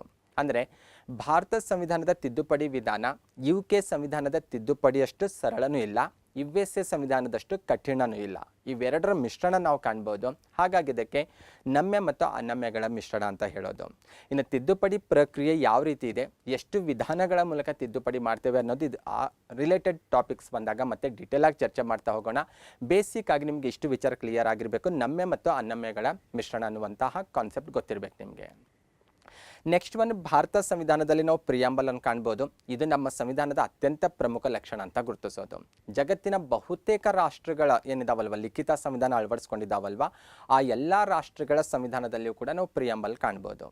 ಅದೇ ರೀತಿ ನಾವು ನಮ್ಮ ರಾಷ್ಟ್ರದ ಏನು ಸಂವಿಧಾನ ಇದೆಯಲ್ವ, ದೇಶದ ಸಂವಿಧಾನ, ಇದರಲ್ಲೂ ಕೂಡ ನಾವು ಪ್ರಿಯಾಂಬಲ್ ಕಾಣ್ಬೋದು. ಪ್ರಿಯಾಂಬಲ್ಗೆ ನಾವು ಕೀ ನೋಟ್ಸ್ ಅಂತ ಕರಿತೇವೆ, ಸಂವಿಧಾನದ ಕೀ ನೋಟ್ಸ್ ಅಂತ ಹೇಳ್ತೇವೆ, ಅಥವಾ ಸಂವಿಧಾನದ ಕೈಗನ್ನಡಿ ಅಂತ ಕೂಡ ಕರೆಯಲಾಗುತ್ತೆ. ಯಾಕೆ ಈ ರೀತಿ ಕರೆಯಲಾಗುತ್ತೆ ಅಂತ ನೋಡ್ತಾ ಹೋದರೆ, ನಮ್ಮ ಸಂವಿಧಾನ ನಿಮ್ಗೆ ಆಲ್ರೆಡಿ ಗೊತ್ತು, ಜಗತ್ತಿನ ಅತಿ ದೊಡ್ಡ ಸಂವಿಧಾನ ಅಂತ. ಇಡೀ ಸಂವಿಧಾನದಲ್ಲಿರುವಂತಹ ವಿಚಾರಗಳು ಅಥವಾ ಸಂವಿಧಾನದ ಆಶಯಗಳೇನಾಗಿದ್ದಾವೆ, ಸಂವಿಧಾನದ ಗುರಿ ಉದ್ದೇಶಗಳು ಏನಾಗಿದ್ದಾವೆ ಅನ್ನುವಂತಹ ಮಾಹಿತಿಯನ್ನು ಪ್ರಿಯಾಂಬಲ್ ನಮಗೆ ಕ್ಲಿಯರ್ ಮಾಡಿಕೊಡುತ್ತೆ. ಸ್ಕ್ರೀನ್ ಮೇಲೆ ನಿಮಗೆ ಪ್ರಿಯಾಂಬಲ್ನ ಟೆಕ್ಸ್ಟ್ ಕಾಣಿಸ್ತಾ ಇದೆ ನಿಮಗೆ, ಅಥವಾ ಅದರ ಇಮೇಜ್ ಕಾಣಿಸ್ತಾ ಇದೆ. ಓಕೆ, ಈ ಪ್ರಿಯಾಂಬಲನ್ನು ನೀಟಾಗಿ ಓದಿದ್ರೆ ಸಾಕು, ನಮ್ಮ ಸಂವಿಧಾನದ ಆಶಯಗಳು ಏನಾಗಿದ್ದಾವೆ, ಸಂವಿಧಾನದ ಗುರಿ ಉದ್ದೇಶಗಳು ಏನಾಗಿದ್ದಾವೆ, ಮತ್ತು ನಮ್ಮಲ್ಲಿ ಅಧಿಕಾರದ ಮೂಲ ಯಾರಿದ್ದಾರೆ, ಈ ಎಲ್ಲ ಇನ್ಫಾರ್ಮೇಷನ್ ಈ ಪ್ರಿಯಾಂಬಲ್ ನಮಗೆ ಕ್ಲಿಯರ್ ಮಾಡುತ್ತೆ. ಹಾಗಾಗಿ ಪ್ರಿಯಾಂಬಲ್ಗೆ ನಾವು ಸಂವಿಧಾನದ ಕೀನೋಟ್ಸ್ ಅಂತ ಕರಿತೇವೆ, ಸಂವಿಧಾನದ ಕೈಗನ್ನಡಿ ಅಂತ ಕರಿತೇವೆ. ಹಾಗಾಗಿ ಇದನ್ನು ಒಂದು ಪ್ರಮುಖ ಲಕ್ಷಣ ಅಂತ ಸಹ ಗುರುತಿಸ್ತೇವೆ. ಓಕೆ, ಮತ್ತೆ ಇಲ್ಲಿ ಇನ್ನೊಂದು ಇನ್ಫಾರ್ಮೇಷನ್ ಕ್ಲಿಯರ್ ಮಾಡ್ತಾ ಹೋಗ್ತೀನಿ. ಸಂವಿಧಾನದ ಲಕ್ಷಣಗಳಂತ ಬಂದಾಗ ಪ್ರತಿಯೊಂದು ಲಕ್ಷಣವೂ ಕೂಡ ಒಂದು ಮೇಜರ್ ಟಾಪಿಕ್ ಆಗಿ ನಾವು ಡಿಸ್ಕಷನ್ ಮಾಡಬೇಕಾಗುತ್ತೆ. ಅಷ್ಟು ಡಿಸ್ಕಷನ್ ನಾವು ಇದೇ ಕ್ಲಾಸಲ್ಲಿ ಮಾಡಲಿಕ್ಕೆ ಆಗಲ್ಲ. ಅದಕ್ಕೆ ರಿಲೇಟೆಡ್ ಆಗಿರುವಂಥ ಸಪ್ರೇಟ್ ಕ್ಲಾಸಲ್ಲಿ ಮತ್ತೆ ಅದನ್ನು ನಾವು ಸರಣಿ ಇದರಲ್ಲಿ ಬಂದಾಗ ಡಿಸ್ಕಷನ್ ಮಾಡ್ತಾ ಹೋಗೋಣ. ಜಸ್ಟ್ ಬೇಸಿಕ್ ಇನ್ಫಾರ್ಮೇಷನ್ ಮತ್ತು ಪ್ರಮುಖ ಲಕ್ಷಣಗಳು ಯಾವಿದ್ದಾವೆ ಅನ್ನೋದ್ರ ಬಗ್ಗೆ ನಿಮಗೆ ಗ್ಲಾನ್ಸ್ ಮಾಡ್ತಾ ನಾನಿಲ್ಲಿ ಕ್ಲಿಯರ್ ಮಾಡ್ತಾ ಇರೋದು. ನೆಕ್ಸ್ಟ್ ಒಂದು ಮೂಲಭೂತ ಹಕ್ಕುಗಳು ಭಾರತ ಸಂವಿಧಾನದ ಮತ್ತೊಂದು ಪ್ರಮುಖ ಲಕ್ಷಣ ಅಂತ ಗುರುತಿಸೋದು. ಭಾರತ ಸಂವಿಧಾನದ 3ನೇ ಭಾಗ ಇದಕ್ಕೆ ರಿಲೇಟೆಡ್ ಆಗಿರೋದು. 12ರಿಂದ 35ರವರೆಗಿನ ವಿಧಿಗಳನ್ನು ನಾವು ಈ ಭಾಗದಲ್ಲಿ ಕಾಣ್ಬೋದು. ಭಾರತ ಸಂವಿಧಾನ ತನ್ನ ಪ್ರಜೆಗಳಿಗೆ 6 ಹಕ್ಕುಗಳನ್ನು ಮೂಲಭೂತ ಹಕ್ಕಾಗಿ ನೀಡಿರೋದು ಕಂಡುಬರುತ್ತೆ. ಸಮಾನತೆ ಹಕ್ಕು, ಸ್ವಾತಂತ್ರ್ಯದ ಹಕ್ಕು, ಶೋಷಣೆ ವಿರುದ್ಧದ ಹಕ್ಕಾಗಿರ್ಬೋದು, ಧಾರ್ಮಿಕ ಸ್ವಾತಂತ್ರ್ಯದ ಹಕ್ಕು, ಸಾಂಸ್ಕೃತಿಕ ಮತ್ತು ಶೈಕ್ಷಣಿಕ ಹಕ್ಕು ಮತ್ತು ಸಂವಿಧಾನಾತ್ಮಕ ಪರಿಹಾರ ಹಕ್ಕು. ಒಟ್ಟು 6 ಹಕ್ಕುಗಳನ್ನು ನಮಗೆ ಮೂಲಭೂತ ಹಕ್ಕಾಗಿ ನೀಡಿರೋದು ಕಂಡುಬರುತ್ತೆ. ಆದರೆ ನಾವು ಮೂಲ ಸಂವಿಧಾನಕ್ಕಂತ ಹೋದಾಗ, ಮೂಲ ಸಂವಿಧಾನದಲ್ಲಿ ಬಂದಾಗ ಸಂವಿಧಾನ ತನ್ನ ಪ್ರಜೆಗಳಿಗೆ 7 ಮೂಲಭೂತ ಹಕ್ಕು ನೀಡಿರೋದು ಕಂಡುಬರುತ್ತೆ. ಅಪ್ ಟು 44ನೇ ಸಂವಿಧಾನ ತಿದ್ದುಪಡಿವರೆಗೂ ಬಂದಾಗ ಭಾರತೀಯ ಪ್ರಜೆಗಳಿಗೆ 7 ಮೂಲಭೂತ ಹಕ್ಕುಗಳಿದ್ದದ್ದು ಕಂಡುಬರುತ್ತೆ. 44ನೇ ಸಂವಿಧಾನ ತಿದ್ದುಪಡಿಯ ಮೂಲಕ ಆಸ್ತಿ ಹಕ್ಕನ್ನು ಮೂಲಭೂತ ಹಕ್ಕುಗಳ ಪಟ್ಟಿಯಿಂದ ತೆಗೆದುಹಾಕಲಾಗುತ್ತೆ. ಹಾಗಾಗಿ ಪ್ರಸ್ತುತ ನಮ್ಮ ಸಂವಿಧಾನ ತನ್ನ ಪ್ರಜೆಗಳಿಗೆ ನೀಡಿರುವಂಥ ಹಕ್ಕುಗಳ ಸಂಖ್ಯೆ ಕೇಳಿದ್ರೆ 6. ಅವು ಯಾವ ಅನ್ನೋದು ಕೂಡ ಲಿಸ್ಟ್ ನಿಮಗೆ ಕಾಣಿಸ್ತಾ ಇದೆ. ನೆಕ್ಸ್ಟ್ ಒಂದು ಬಂದಾಗ DPSP ಅಥವಾ ರಾಜ್ಯ ನೀತಿ ನಿರ್ದೇಶಕ ತತ್ವಗಳು. ಇವನ್ನು ಕೂಡ ಸಂವಿಧಾನದ ಒಂದು ಪ್ರಮುಖ ಲಕ್ಷಣ ಅಂತ ಗುರುತಿಸ್ತೇವೆ. ಭಾರತ ಸಂವಿಧಾನದ 4ನೇ ಭಾಗ ಇದಕ್ಕೆ ರಿಲೇಟೆಡ್ ಆಗಿರೋದು. 36ರಿಂದ 51ರವರೆಗಿನ ವಿಧಿಗಳನ್ನು ನಾವಿಲ್ಲಿ ಕಾಣ್ತೇವೆ. ಓಕೆ, DPSPಯ ಬಹುಮುಖ್ಯ ಉದ್ದೇಶವೇನೆಂದರೆ ಭಾರತವನ್ನು ಒಂದು ವೆಲ್ಫೇರ್ ಸ್ಟೇಟ್ ಆಗಿ ಕನ್ವರ್ಟ್ ಮಾಡೋದು, ಕಲ್ಯಾಣ ರಾಜ್ಯವನ್ನಾಗಿ, ಸುಖಿ ರಾಜ್ಯವನ್ನಾಗಿ ಪರಿವರ್ತಿಸೋದು DPSPಯ ಬಹುಮುಖ್ಯ ಉದ್ದೇಶವಾಗಿವೆ. ಯಾವುದೇ ಒಂದು ರಾಜ್ಯ ಕಲ್ಯಾಣ ರಾಜ್ಯವಾಗಿ, ಸುಖಿ ರಾಜ್ಯವಾಗಿ ಹೊರಹೊಮ್ಮಬೇಕಾದ್ರೆ ಅಲ್ಲಿನ ಜನತೆಗೆ ಸಾಮಾಜಿಕ ನ್ಯಾಯ ಮತ್ತು ಆರ್ಥಿಕ ನ್ಯಾಯ ಸಿಗಬೇಕು. ಬಹುತೇಕ ಅದಕ್ಕೆ ರಿಲೇಟೆಡ್ ಆಗಿರುವಂಥ ವಿಚಾರಗಳನ್ನು ನಾವು ಈ ಭಾಗದಲ್ಲಿ ಕಾಣ್ಬೋದು. ಅಷ್ಟೇ ಅಲ್ಲ, ಗಾಂಧೀಜಿಯವರಿಗೆ ರಿಲೇಟೆಡ್ ಆಗಿರುವಂಥ, ಅಂದರೆ ಗಾಂಧೀಜಿಯವರ ಕನಸೇನಾಗಿತ್ತು, ಗಾಂಧೀಜಿಯವರು ಯಾವ ರೀತಿ ಭಾರತವನ್ನು ಕಾಣಬೇಕಂತ ಏನು ಅವರು ಊಹೆ ಮಾಡ್ತಾ ಇದ್ರಲ್ವ, ಅವರ ವಿಚಾರಗಳಿಗೆ ರಿಲೇಟೆಡ್ ಆಗಿರುವಂತಹ ವಿಚಾರಗಳನ್ನು ಅಥವಾ ಅಂಶಗಳನ್ನು ಕೂಡ ನಾವು ಈ ಭಾಗದಲ್ಲಿ ಕಾಣ್ಬೋದು. ಉದಾರವಾದದ ವಿಚಾರಗಳನ್ನು ಕೂಡ ನಾವಿಲ್ಲಿ ಕಾಣ್ಬೋದಾಗಿದೆ. ಟೋಟಲ್ ಆಗಿ ಬಂದಾಗ ಸಾಮಾಜಿಕ ಮತ್ತು ಆರ್ಥಿಕ ಪ್ರಜಾಪ್ರಭುತ್ವವನ್ನು ಅನುಷ್ಠಾನಕ್ಕೆ ತರುವಂಥ ಉದ್ದೇಶ ಭಾಗ 4 ಹೊಂದಿರೋದು ಕಂಡುಬರುತ್ತೆ. ಸಾಕಷ್ಟು ಇನ್ಫಾರ್ಮೇಷನ್ ಮತ್ತು ಕಾಂಪಿಟೇಟಿವ್ ಎಕ್ಸಾಮಿನಲ್ಲೂ ಕೂಡ ಹೆಚ್ಚು ಇಂಪಾರ್ಟೆಂಟ್ ಆಗಿರುವಂಥ ಭಾಗ ಇದಾಗಿದೆ. ಇದು ಕೂಡ ಒಂದು ಪ್ರಮುಖ ಲಕ್ಷಣ ಅಂತ ನಾವಿಲ್ಲಿ ಗುರುತಿಸ್ತಾ ಇರೋದು. ನೆಕ್ಸ್ಟ್ ಒಂದು ಮೂಲಭೂತ ಕರ್ತವ್ಯಗಳು. ಇದನ್ನು ಕೂಡ ನಾವು ಭಾರತ ಸಂವಿಧಾನದ ಒಂದು ಪ್ರಮುಖ ಲಕ್ಷಣ ಅಂತ ಗುರುತಿಸೋದು. ಮೂಲ ಸಂವಿಧಾನ ಅಂತ ಬಂದಾಗ ಭಾರತ ಸಂವಿಧಾನದಲ್ಲಿ ಮೂಲಭೂತ ಕರ್ತವ್ಯಗಳ ಬಗ್ಗೆ ಪ್ರಸ್ತಾಪ ಇರಲಿಲ್ಲ, ಅದನ್ನು ಆಮೇಲೆ ಆ್ಯಡ್ ಮಾಡಲಾಗುತ್ತೆ. 42ನೇ ಸಂವಿಧಾನ ತಿದ್ದುಪಡಿಯ ಮೂಲಕ ಇದಕ್ಕೆ ರಿಲೇಟೆಡ್ ಆಗಿ ಒಂದು ಭಾಗವನ್ನು ಭಾರತ ಸಂವಿಧಾನಕ್ಕೆ ಸೇರ್ಪಡೆ ಮಾಡಲಾಗುತ್ತೆ. ಭಾಗದ ಸಂಖ್ಯೆ 4A ಅಂತ ಕ್ಲಿಯರ್ ಆಗಿರಬೇಕು. ಸಂವಿಧಾನ ತಿದ್ದುಪಡಿಯ ಮೂಲಕ ಇದನ್ನು ಸೇರ್ಪಡೆ ಮಾಡಿರೋದು 1976ರಲ್ಲಿ ಆದಂಥ 42ನೇ ಸಂವಿಧಾನ ತಿದ್ದುಪಡಿ ಮೂಲಕ. ಈ ತಿದ್ದುಪಡಿಯ ಮೂಲಕ 4A ಭಾಗಕ್ಕೆ 51A ವಿಧಿಯನ್ನು ಸೇರ್ಪಡೆ ಮಾಡಲಾಗುತ್ತೆ. ನಾವು ಈ ವಿಧಿಯಲ್ಲಿ ಮೂಲಭೂತ ಕರ್ತವ್ಯಗಳಿರೋದನ್ನು ನಾವು ನೋಡ್ಬೋದಾಗಿದೆ. ಇದಕ್ಕೆ ರಿಲೇಟೆಡ್ ಆಗಿರುವಂಥ ಒಂದು ಇಮೇಜ್ ಕೂಡ ನಿಮಗೆ ಪಕ್ಕದಲ್ಲಿ ಸ್ಕ್ರೀನಲ್ಲಿ ಕಾಣಿಸ್ತಾ ಇದೆ. ಓಕೆ, ನೆಕ್ಸ್ಟ್ ಒಂದು ಬಂದರೆ ಸಾರ್ವತ್ರಿಕ ವಯಸ್ಕ ಮತದಾನ ಪದ್ಧತಿಯನ್ನು ನಾವು ನಮ್ಮ ದೇಶದಲ್ಲಿ ಕಾಣ್ತೇವೆ. ಇದನ್ನು ಸಹ ನಾವು ನಮ್ಮ ಸಂವಿಧಾನದ ಪ್ರಮುಖ ಲಕ್ಷಣ ಅಂತ ಗುರುತಿಸ್ಬೋದಾಗಿದೆ. ಏನಿದು ಸಾರ್ವತ್ರಿಕ ವಯಸ್ಕ ಮತದಾನ ಪದ್ಧತಿ ಅಂತ ನೋಡೋದಾದರೆ, ನಮ್ಮ ದೇಶದಲ್ಲಿ ದೇಶದ ಪ್ರಜೆಗಳಿಗೆ ಮತಾಧಿಕಾರವನ್ನು ಅವರ ಜಾತಿ, ಮತ, ಧರ್ಮ, ಲಿಂಗ, ವರ್ಣ ಅಥವಾ ಶೈಕ್ಷಣಿಕ ಅರ್ಹತೆ ಆಗಿರ್ಬೋದು ಅಥವಾ ಆಸ್ತಿ ಅರ್ಹತೆ ಆಗಿರ್ಬೋದು, ಇಂತಹ ಯಾವುದೇ ಅರ್ಹತೆಯನ್ನು ಆಧರಿಸಿ ನೀಡಿಲ್ಲ. ಅವರಿಗೆ ಪ್ಯೂರ್ಲಿ ವಯಸ್ಸನ್ನು ಆಧರಿಸಿ ಮತಾಧಿಕಾರ ನೀಡಿರೋದು ಕಂಡುಬರುತ್ತೆ. ಅದರಿಂದಲೇ ಇದಕ್ಕೆ ವಯಸ್ಕ ಮತಾಧಿಕಾರ ಅಂತ ಹೇಳೋದು, ಸಾರ್ವತ್ರಿಕ ವಯಸ್ಕ ಮತದಾನ ಪದ್ಧತಿ ಅಂತ ಹೇಳೋದು. 18 ವರ್ಷ ಮೇಲ್ಪಟ್ಟಂತಹ ಪ್ರಜೆಗಳಿಗೆ ಈ ಮತಾಧಿಕಾರ ನೀಡಿರೋದು ಕಂಡುಬರುತ್ತೆ. ಮೂಲ ಸಂವಿಧಾನದಲ್ಲಿ ಹೋದಾಗ ಮತಾಧಿಕಾರಕ್ಕೆ 21 ವರ್ಷ ಅಂತ ಫಿಕ್ಸ್ ಮಾಡಲಾಗಿತ್ತು. ಆಮೇಲೆ ಸಂವಿಧಾನ ತಿದ್ದುಪಡಿಯ ಮೂಲಕ ಮತಾಧಿಕಾರಕ್ಕೆ ಫಿಕ್ಸ್ ಮಾಡಿರುವಂಥ ವಯಸ್ಸನ್ನು 21ರಿಂದ 18ಕ್ಕೆ ಇಳಿಕೆ ಮಾಡಿರೋದನ್ನು ಸಹ ನಾವು ಕಾಣ್ಬೋದಾಗಿದೆ. ಇದು ಕೂಡ ಒಂದು ಮೇಜರ್ ಆಗಿರುವಂಥ ಒಂದು ಪ್ರಮುಖ ಲಕ್ಷಣ ಅಂತ ಗುರುತಿಸ್ತಾ ಇರೋದು. ನೆಕ್ಸ್ಟ್ ಒನ್ ನೋಡ್ತಾ ಹೋದರೆ ಸಿಂಗಲ್ ಸಿಟಿಜನ್ಶಿಪ್. ಇದು ಭಾರತ ಸಂವಿಧಾನದ ಮತ್ತೊಂದು ಪ್ರಮುಖ ಲಕ್ಷಣ ಅಂತ ಗುರುತಿಸ್ಬೋದಾಗಿದೆ. ಕನ್ನಡದಲ್ಲಿ ಹೇಳೋದಾದರೆ ಏಕಪೌರತ್ವ ಅಂತ ಹೇಳೋದು. ಯಾಕೆ ಏಕಪೌರತ್ವ ಅಳವಡಿಸ್ಕೊಳ್ಳಾಯಿತು, ದ್ವಿಪೌರತ್ವವನ್ನು ಏಕೆ ಅಳವಡಿಸ್ಕೊಳ್ಳಿಲ್ಲ ಅನ್ನುವಂಥ ವಿಚಾರ ಕೂಡ ಕ್ಲಿಯರ್ ಆಗಬೇಕು ನಮಗೆ. ಏಕಪೌರತ್ವ ಅಂದರೆ ದೇಶದ ಪೌರತ್ವ ಮಾತ್ರ ಪ್ರಜೆಗಳು ಹೊಂದಿರೋದು. ಭಾರತೀಯರಾದಂತಹ ನಾವು ದೇಶದ ಏಕತೆ ಮತ್ತು ಸಮಗ್ರತೆಯನ್ನು ರಕ್ಷಿಸಬೇಕನ್ನುವಂತಹ ಕಾರಣಕ್ಕಾಗಿ ಏಕಪೌರತ್ವಕ್ಕೆ ಅವಕಾಶ ಮಾಡಿಕೊಟ್ಟಿರೋದನ್ನು ನಾವು ಕಾಣ್ತೇವೆ. ನೀವೇನಾದರೂ USA ಹೋದರೆ ಅಲ್ಲಿ ನೀವು ನೋಡ್ಬೋದು ದ್ವಿಪೌರತ್ವವನ್ನು. ದ್ವಿಪೌರತ್ವ ಅಂದರೆ ಯಾವ ರೀತಿ ಇರುತ್ತೆ, ವ್ಯಕ್ತಿ ದೇಶದ ಪೌರತ್ವದ ಜೊತೆಗೆ ತನ್ನ ರಾಜ್ಯದ ಪೌರತ್ವವನ್ನು ಸಹ ಹೊಂದಿರ್ತಾನೆ ಅಲ್ಲಿ. ಆದರೆ ನಮ್ಮ ದೇಶದಲ್ಲಿ ಹಾಗಿಲ್ಲ. ನಾವು ಕರ್ನಾಟಕದವರಾಗಿದ್ದರೂ ಕೂಡ ನಾವು ಎಲ್ಲೋ ಅಸ್ಸಾಮಲ್ಲೋ ಅಥವಾ ಎಲ್ಲೋ ನೀವು ಪಂಜಾಬಲ್ಲಿ ನೆಲೆಸಿದ್ರು ಕೂಡ ನಿಮಗೆ ರಾಜ್ಯದ ಪೌರತ್ವ ಅನ್ನೋಂಥ ಪ್ರಶ್ನೆ ಬರೋದಿಲ್ಲ. ನಮಗಿರೋದು ಒಂದೇ ಪೌರತ್ವ, ಅದು ಭಾರತದ ಪೌರತ್ವ ಅನ್ನೋದು. ಮುಖ್ಯ ಉದ್ದೇಶ ದೇಶದಲ್ಲಿ ಐಕ್ಯತೆ ಸಮಗ್ರತೆಯನ್ನು ಕಾಪಾಡಿಕೊಂಡು ಹೋಗೋದು. ಐಕ್ಯತೆ ಸಮಗ್ರತೆಯನ್ನು ಹೆಚ್ಚಿಸುವಂಥ ಕಾರಣಕ್ಕಾಗಿ ಸಿಂಗಲ್ ಸಿಟಿಜನ್ಶಿಪ್ಗೆ ಅವಕಾಶ ಮಾಡಿಕೊಟ್ಟಿರೋದನ್ನು ನಾವು ಕಾಣ್ಬೋದಾಗಿದೆ. ನೆಕ್ಸ್ಟ್ ಒನ್, ಭಾರತ ಸಂವಿಧಾನ ಎಮರ್ಜೆನ್ಸಿ ಪ್ರೊವಿಷನ್ಸ್ ಬಗ್ಗೆ ಕೂಡ ಉಲ್ಲೇಖ ಮಾಡೋದು ಕಂಡುಬರುತ್ತೆ. ಇದನ್ನು ಕೂಡ ಒಂದು ಪ್ರಮುಖ ಲಕ್ಷಣ ಅಂತ ನಾವು ಗುರುತಿಸ್ಬೋದಾಗಿದೆ. ಅಂದರೆ 3 ರೀತಿಯ ಎಮರ್ಜೆನ್ಸಿ ಡಿಕ್ಲರೇಷನ್ ಮಾಡಲಿಕ್ಕೆ ಸಂವಿಧಾನ ನಮಗೆ ಅವಕಾಶ ಮಾಡಿಕೊಟ್ಟಿದೆ. ಆಲ್ರೆಡಿ ನಿಮಗೆ ಲಿಸ್ಟ್ ಕೂಡ ಕಾಣಿಸ್ತಾ ಇದೆ ಅಲ್ಲಿ. ನ್ಯಾಷನಲ್ ಎಮರ್ಜೆನ್ಸಿ ಇದೆ, ಸ್ಟೇಟ್ ಎಮರ್ಜೆನ್ಸಿ ಇದೆ ಮತ್ತು ಫೈನಾನ್ಷಿಯಲ್ ಎಮರ್ಜೆನ್ಸಿ ಅಂತ 3 ಪ್ರಕಾರದ ಎಮರ್ಜೆನ್ಸಿ ಡಿಕ್ಲರೇಷನ್ ಮಾಡ್ಬೋದಾಗಿದೆ. ಈ 3 ಎಮರ್ಜೆನ್ಸಿ ಡಿಕ್ಲರೇಷನ್ ಮಾಡುವ ಅಧಿಕಾರ ರಾಷ್ಟ್ರಪತಿಗಿರುವಂಥ ವಿಚಾರ ನಿಮಗೆಲ್ಲ ತಿಳಿದಿರುವಂಥದ್ದು. ಓಕೆ, ಯಾವ ಸಂದರ್ಭದಲ್ಲಿ ಯಾವ ತುರ್ತು ಪರಿಸ್ಥಿತಿ ಡಿಕ್ಲರೇಷನ್ ಮಾಡಬೇಕನ್ನೋದು ಕೂಡ ನಿಮಗೆ ಗೊತ್ತಿರಬೇಕು. ಸ್ಪೆಷಲಿ ನ್ಯಾಷನಲ್ ಎಮರ್ಜೆನ್ಸಿ ಅಂತ ಬಂದಾಗ ನಾವು ಯುದ್ಧ ಏರ್ಪಟ್ಟಂಥ ಸಂದರ್ಭ ಆಗಿರ್ಬೋದು, ಅಥವಾ ಬಾಹ್ಯ ಆಕ್ರಮಣ ಆಗಿರ್ಬೋದು, ಅಥವಾ ದೇಶದ ಒಳಗಡೆ ಸಶಸ್ತ್ರ ದಂಗೆ ಏನಾದರೂ ನಡೆದರೆ ಅದರಿಂದ ರಾಷ್ಟ್ರದ ಭದ್ರತೆಗೆ ಧಕ್ಕೆ ಬರುವಂಥ ಸಾಧ್ಯತೆ ಕಂಡು ಬಂದರೆ ಅಂಥ ಸಂದರ್ಭದಲ್ಲಿ ನ್ಯಾಷನಲ್ ಎಮರ್ಜೆನ್ಸಿಯನ್ನು ಘೋಷಣೆ ಮಾಡ್ಬೋದಾಗಿದೆ. ನನ್ನ ಆರ್ಟಿಕಲ್ಸ್ ಎಲ್ಲ ಇಲ್ಲಿ ಕ್ಲಿಯರ್ ಮಾಡ್ತಾ ಇಲ್ಲ, ಜಸ್ಟ್ ಬೇಸಿಕ್ ಇನ್ಫಾರ್ಮೇಷನ್ ಮಾಡ್ತಾ ನಿಮಗೆ ಕ್ಲಿಯರ್ ಮಾಡ್ತಾ ಇರೋದು. ಮತ್ತು ಇದ್ರ ಬಗ್ಗೆ ಸಪ್ರೇಟಾಗಿ ನಾವು ಡಿಸ್ಕಷನ್ ಮಾಡಲೇಬೇಕು, ಅವಾಗ ಮಾತ್ರ ಈ ಕಂಟೆಂಟನ್ನು ಅರ್ಥ ಮಾಡ್ಕೊಳ್ಳಿಕ್ಕೆ ಪಾಸಿಬಿಲಿಟಿ ಆಗುತ್ತೆ.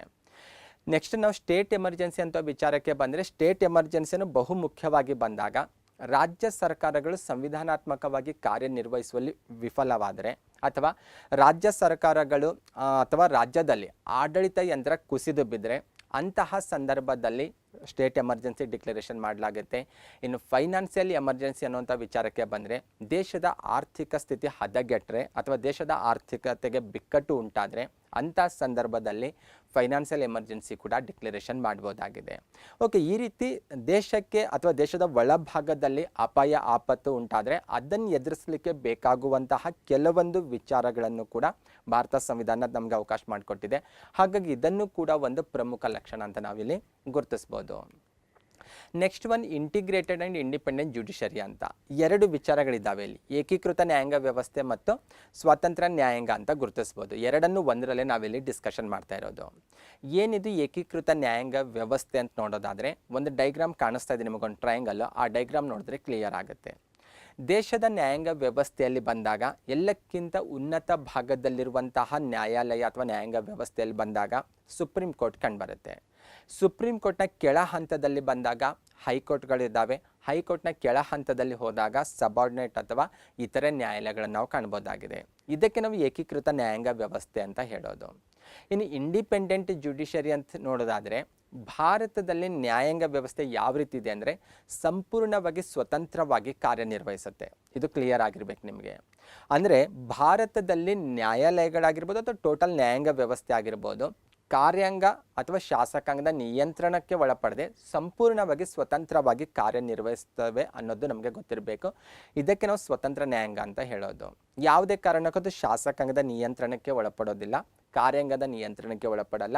ಸ್ವತಂತ್ರವಾಗಿ ಕಾರ್ಯನಿರ್ವಹಿಸಲಿಕ್ಕೆ ಏನೆಲ್ಲ ಫೆಸಿಲಿಟಿ ಬೇಕಲ್ಲ ಅಥವಾ ಏನೆಲ್ಲ ಸೌಲಭ್ಯಗಳು ಕಲ್ಪಿಸ್ಕೊಡ್ಬೇಕಲ್ಲ ಆ ಎಲ್ಲ ಅವಕಾಶಗಳನ್ನು ಸಂವಿಧಾನ ಕಲ್ಪಿಸ್ಕೊಟ್ಟಿರೋದನ್ನು ಸಹ ನಾವಿಲ್ಲಿ ಕಾಣ್ಬೋದಾಗಿದೆ. ಹಾಗಾಗಿ ಏಕೀಕೃತ ನ್ಯಾಯಾಂಗ ವ್ಯವಸ್ಥೆ, ಸ್ವತಂತ್ರ ನ್ಯಾಯಾಂಗ ವ್ಯವಸ್ಥೆಯನ್ನು ಕೂಡ ನಾವು ನಮ್ಮ ಸಂವಿಧಾನದ ಪ್ರಮುಖ ಲಕ್ಷಣ ಅಂತ ಗುರುತಿಸೋದು.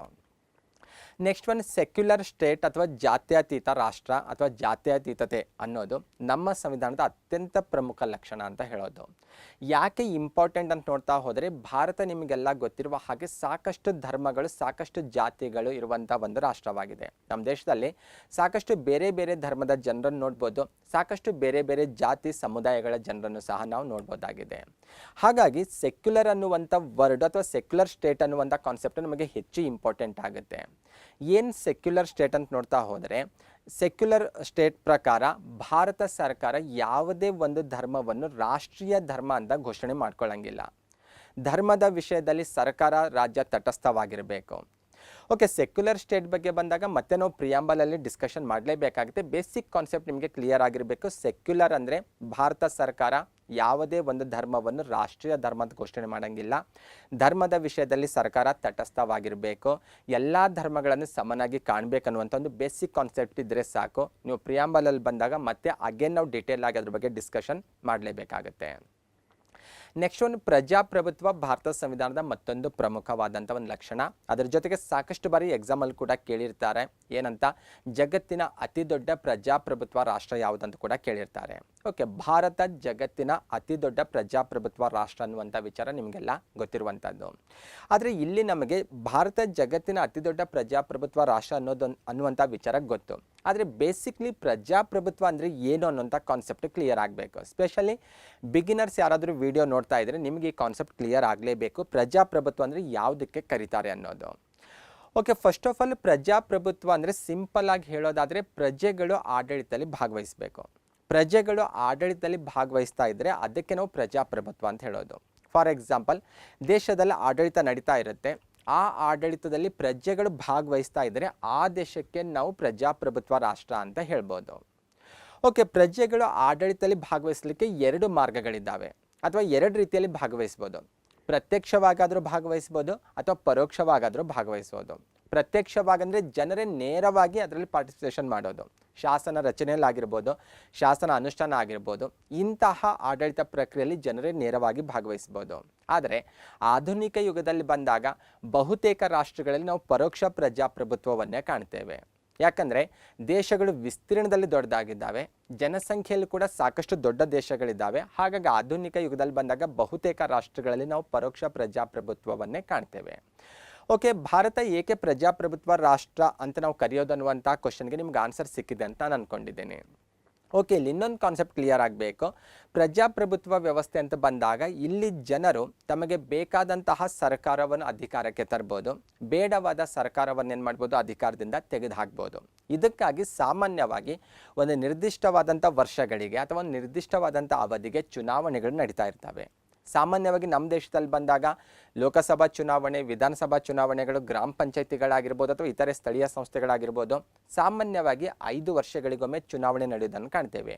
ಇಲ್ಲಿ ಪ್ರಜೆಗಳು ತಮಗೆ ಬೇಕಾದಂತಹ ಪ್ರತಿನಿಧಿಗಳನ್ನು ಆಯ್ಕೆ ಮಾಡ್ಬೋದು ಅಥವಾ ತಮಗೆ ಬೇಕಾದಂಥ ಸರ್ಕಾರವನ್ನು ಅಧಿಕಾರಕ್ಕೆ ತರ್ಬೋದು, ಬೇಡವಾದಂಥ ಸರ್ಕಾರವನ್ನು ಅಧಿಕಾರದಿಂದ ತೆಗೆದುಹಾಕ್ಬೋದು. ಇದಕ್ಕಾಗಿ ಅವರು ತಮ್ಮ ಮತಾಧಿಕಾರವನ್ನು ಚಲಾಯಿಸ್ತಾರೆ, ಮತಾಧಿಕಾರದ ಮೂಲಕ ತಮ್ಮ ಅಧಿಕಾರವನ್ನು ಅವರಿಗೆ ವರ್ಗಾವಣೆ ಮಾಡ್ತಾರೆ ಅಂತ ನಾವು ಸಿಂಪಲ್ ಆಗಿ ಅರ್ಥ ಮಾಡ್ಕೊಳ್ಬೋದಾಗಿದೆ. ನೆಕ್ಸ್ಟ್ ಒನ್, ಭಾರತಕ್ಕೆ ನಾವು ಗಣರಾಜ್ಯ ರಾಷ್ಟ್ರ ಅಂತ ಕರಿತೇವೆ. ಇದು ಕೂಡ ನಮ್ಮ ಸಂವಿಧಾನದ ಒಂದು ಪ್ರಮುಖ ಲಕ್ಷಣ. ಇದು ಕೂಡ ಅಷ್ಟೇ, ನಿಮ್ಗೆ ಕಾನ್ಸೆಪ್ಟ್ ಕ್ಲಿಯರ್ ಆಗಬೇಕು. ಭಾರತ ಗಣರಾಜ್ಯ ರಾಷ್ಟ್ರ ಅನ್ನೋದು ನಿಮಗೆ ಗೊತ್ತು, ಆದರೆ ಕಾಂಪಿಟೇಟಿವ್ ಎಕ್ಸಾಮಲ್ಲಿ ಬಂದಾಗ ಕೆಲವೊಂದು ಬಾರಿ ಏನು ಮಾಡ್ತಾರೆ, ನಿಮಗೆ ಈ ಕೆಳಗಿನ ರಾಷ್ಟ್ರಗಳಲ್ಲಿ ಯಾವುದು ಗಣರಾಜ್ಯ ರಾಷ್ಟ್ರವಾಗಿದೆ ಅಥವಾ ಯಾವುದು ಗಣರಾಜ್ಯ ರಾಷ್ಟ್ರ ಆಗಿಲ್ಲ ಅಂತ ಕೇಳ್ಬೋದು. ಅಂಥ ಪ್ರಶ್ನೆಗಳಿಗೆ ಆನ್ಸರ್ ಮಾಡಬೇಕಾದ್ರೆ ಗಣರಾಜ್ಯ ಅಂದರೆ ಏನು ಅನ್ನುವಂಥ ಕಾನ್ಸೆಪ್ಟ್ ನಿಮಗೆ ಗೊತ್ತಾಗಬೇಕು. ಓಕೆ, ಬನ್ನಿ ಫಸ್ಟ್ ಅದನ್ನು ಕ್ಲಿಯರ್ ಮಾಡ್ಕೊಳ್ಳೋಣ. ಆಮೇಲೆ ಭಾರತಕ್ಕೆ ಏಕೆ ಗಣರಾಜ್ಯ ರಾಷ್ಟ್ರ ಕರಿತೇವೆ ಅನ್ನುವಂಥ ಪ್ರಶ್ನೆಗೆ ಆಟೋಮೆಟಿಕ್ ನಿಮಗೆ ಆನ್ಸರ್ ಸಿಗುತ್ತೆ ಅಲ್ಲಿ. ಫಸ್ಟ್ ಆಫ್ ಆಲ್, ಗಣರಾಜ್ಯ ರಾಷ್ಟ್ರ ಅಂದರೆ ಸಿಂಪಲ್ ಆಗಿ ಹೇಳೋದಾದರೆ ರಾಷ್ಟ್ರದ ಮುಖ್ಯಸ್ಥರು ಚುನಾವಣೆ ಮೂಲಕ ಆಯ್ಕೆ ಆಗ್ತಾ ಇದ್ದರೆ ಅಂತಹ ರಾಷ್ಟ್ರಕ್ಕೆ ನಾವು ಗಣರಾಜ್ಯ ರಾಷ್ಟ್ರ ಅಂತ ಕರೆಯೋದು.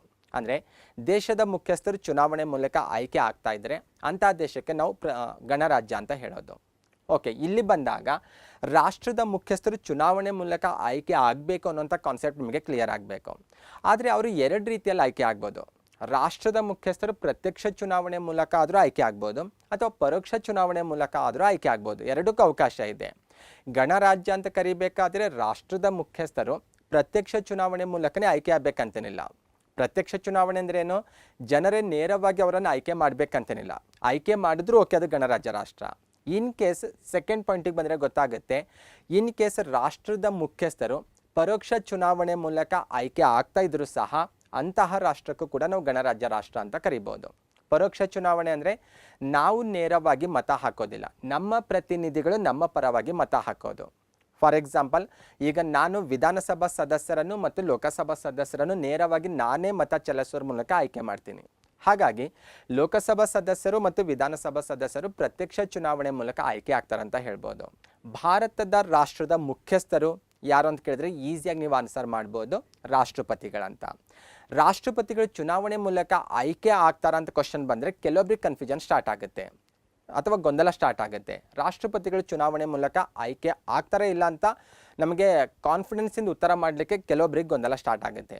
ಏಕೆಂದರೆ ನಮ್ಮ ದೇಶದಲ್ಲಿ ರಾಷ್ಟ್ರಪತಿ ಚುನಾವಣೆ ಯಾವಾಗ ನಡೆಯುತ್ತೆ ಅನ್ನೋದು ಬಹುತೇಕ ಜನರಿಗೆ ಗೊತ್ತಾಗೋದೇ ಇಲ್ಲ.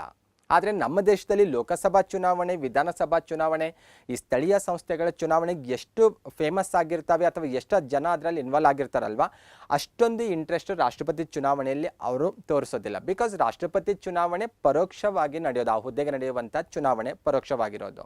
ಹಾಗಾಗಿ ರಾಷ್ಟ್ರಪತಿ ಚುನಾವಣೆ ಬಗ್ಗೆ ಬಹುತೇಕ ಜನರಿಗೆ ಗೊತ್ತಾಗೋದೇ ಇಲ್ಲ. ಆದರೆ ಗೊತ್ತಿರಲಿ, ಭಾರತದಲ್ಲಿ ರಾಷ್ಟ್ರಪತಿ ಹುದ್ದೆಗೆ ನಡೆಯುವಂಥ ಚುನಾವಣೆ ಪರೋಕ್ಷ ಚುನಾವಣೆ ಆಗಿದೆ.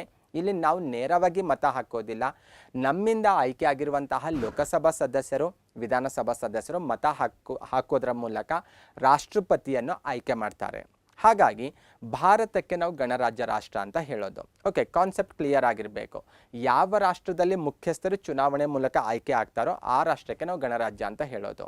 ಈಗ ನೀವು ಇನ್ನೂ ಕೆಲವೊಂದು ರಾಷ್ಟ್ರಗಳನ್ನು ಉದಾಹರಣೆ ತೆಗೆದುಕೊಳ್ಳೋದ್ರ ಮೂಲಕ ಆ ರಾಷ್ಟ್ರ ಗಣರಾಜ್ಯ ರಾಷ್ಟ್ರ ಆಗಿದೆನಾ ಇಲ್ವಾ ಅನ್ನುವಂಥ ತೀರ್ಮಾನಕ್ಕೆ ಬರ್ಬೋದು. ಫಾರ್ ಎಕ್ಸಾಂಪಲ್, USA ತೆಗೆದುಕೊಳ್ಳೋಣ. USA ಮುಖ್ಯಸ್ಥರಂತ ಕೇಳಿದ್ರೆ ಅಧ್ಯಕ್ಷರಂತ ಹೇಳೋದು. ಓಕೆ, ಅಮೇರಿಕದ ಅಧ್ಯಕ್ಷರು ಚುನಾವಣೆ ಮೂಲಕ ಆಯ್ಕೆ ಆಗ್ತಾರಾ ಇಲ್ಲ ಅನ್ನೋದು ನಿಮಗೆ ಗೊತ್ತಿರಬೇಕು. ಚುನಾವಣೆ ಮೂಲಕ ಆಯ್ಕೆ ಆಗ್ತಿದ್ರಂದರೆ ಅಮೇರಿಕವನ್ನು ಕೂಡ ನಾವು ಗಣರಾಜ್ಯ ರಾಷ್ಟ್ರ ಅಂತ ಹೇಳ್ಬೋದು. ಗೊತ್ತು ನಿಮಗೆ, ಪ್ರತಿ 4 ವರ್ಷಗಳಿಗೊಮ್ಮೆ ಅಮೇರಿಕಾದಲ್ಲಿ ಅಧ್ಯಕ್ಷ ಹುದ್ದೆಗೆ ಚುನಾವಣೆ ನಡೆಯುತ್ತೆ. ಹಾಗಾಗಿ ಅಮೇರಿಕದ ಅಧ್ಯಕ್ಷರು ಚುನಾವಣೆ ಮೂಲಕ ಆಯ್ಕೆ ಆಗ್ತಾರಂತ ಗೊತ್ತಾಗುತ್ತೆ. ಆ ಮೂಲಕ ನಾವು ಅಮೇರಿಕ ಕೂಡ ಗಣರಾಜ್ಯ ರಾಷ್ಟ್ರ ಅನ್ನುವಂಥ ತೀರ್ಮಾನಕ್ಕೆ ಬರ್ಬೋದು. ಅಮೇರಿಕ ಅನ್ನೋದಕ್ಕಿಂತ USA ಅಲ್ಲಿ ಎಕ್ಸಾಕ್ಟ್ ಆಗಿರುವಂಥ ಹೆಸರು ಅನ್ನೋದು ನಿಮಗೆ ಕ್ಲಿಯರ್ ಆಗಿರಬೇಕು. ನೆಕ್ಸ್ಟ್ ಈಗ ಬ್ರಿಟನ್ಗೆ ಬರೋಣ ಅಥವಾ ಇಂಗ್ಲೆಂಡ್ಗೆ ಬರೋಣ. ಓಕೆ, ಬ್ರಿಟನ್ನಲ್ಲಿ ಆ ದೇಶದ ಮುಖ್ಯಸ್ಥರಂತ ಬಂದರೆ ರಾಜ ಅಥವಾ ರಾಣಿ. ಇವರು ಚುನಾವಣೆ ಮೂಲಕ ಆಯ್ಕೆ ಆಗ್ತಾರಾ ಇಲ್ವಾ ಅಂತ ಬಂದರೆ ಬ್ರಿಟನ್ನ ರಾಜ ಅಥವಾ ರಾಣಿ ಚುನಾವಣೆ ಮೂಲಕ ಆಯ್ಕೆ ಆಗೋದಿಲ್ಲ.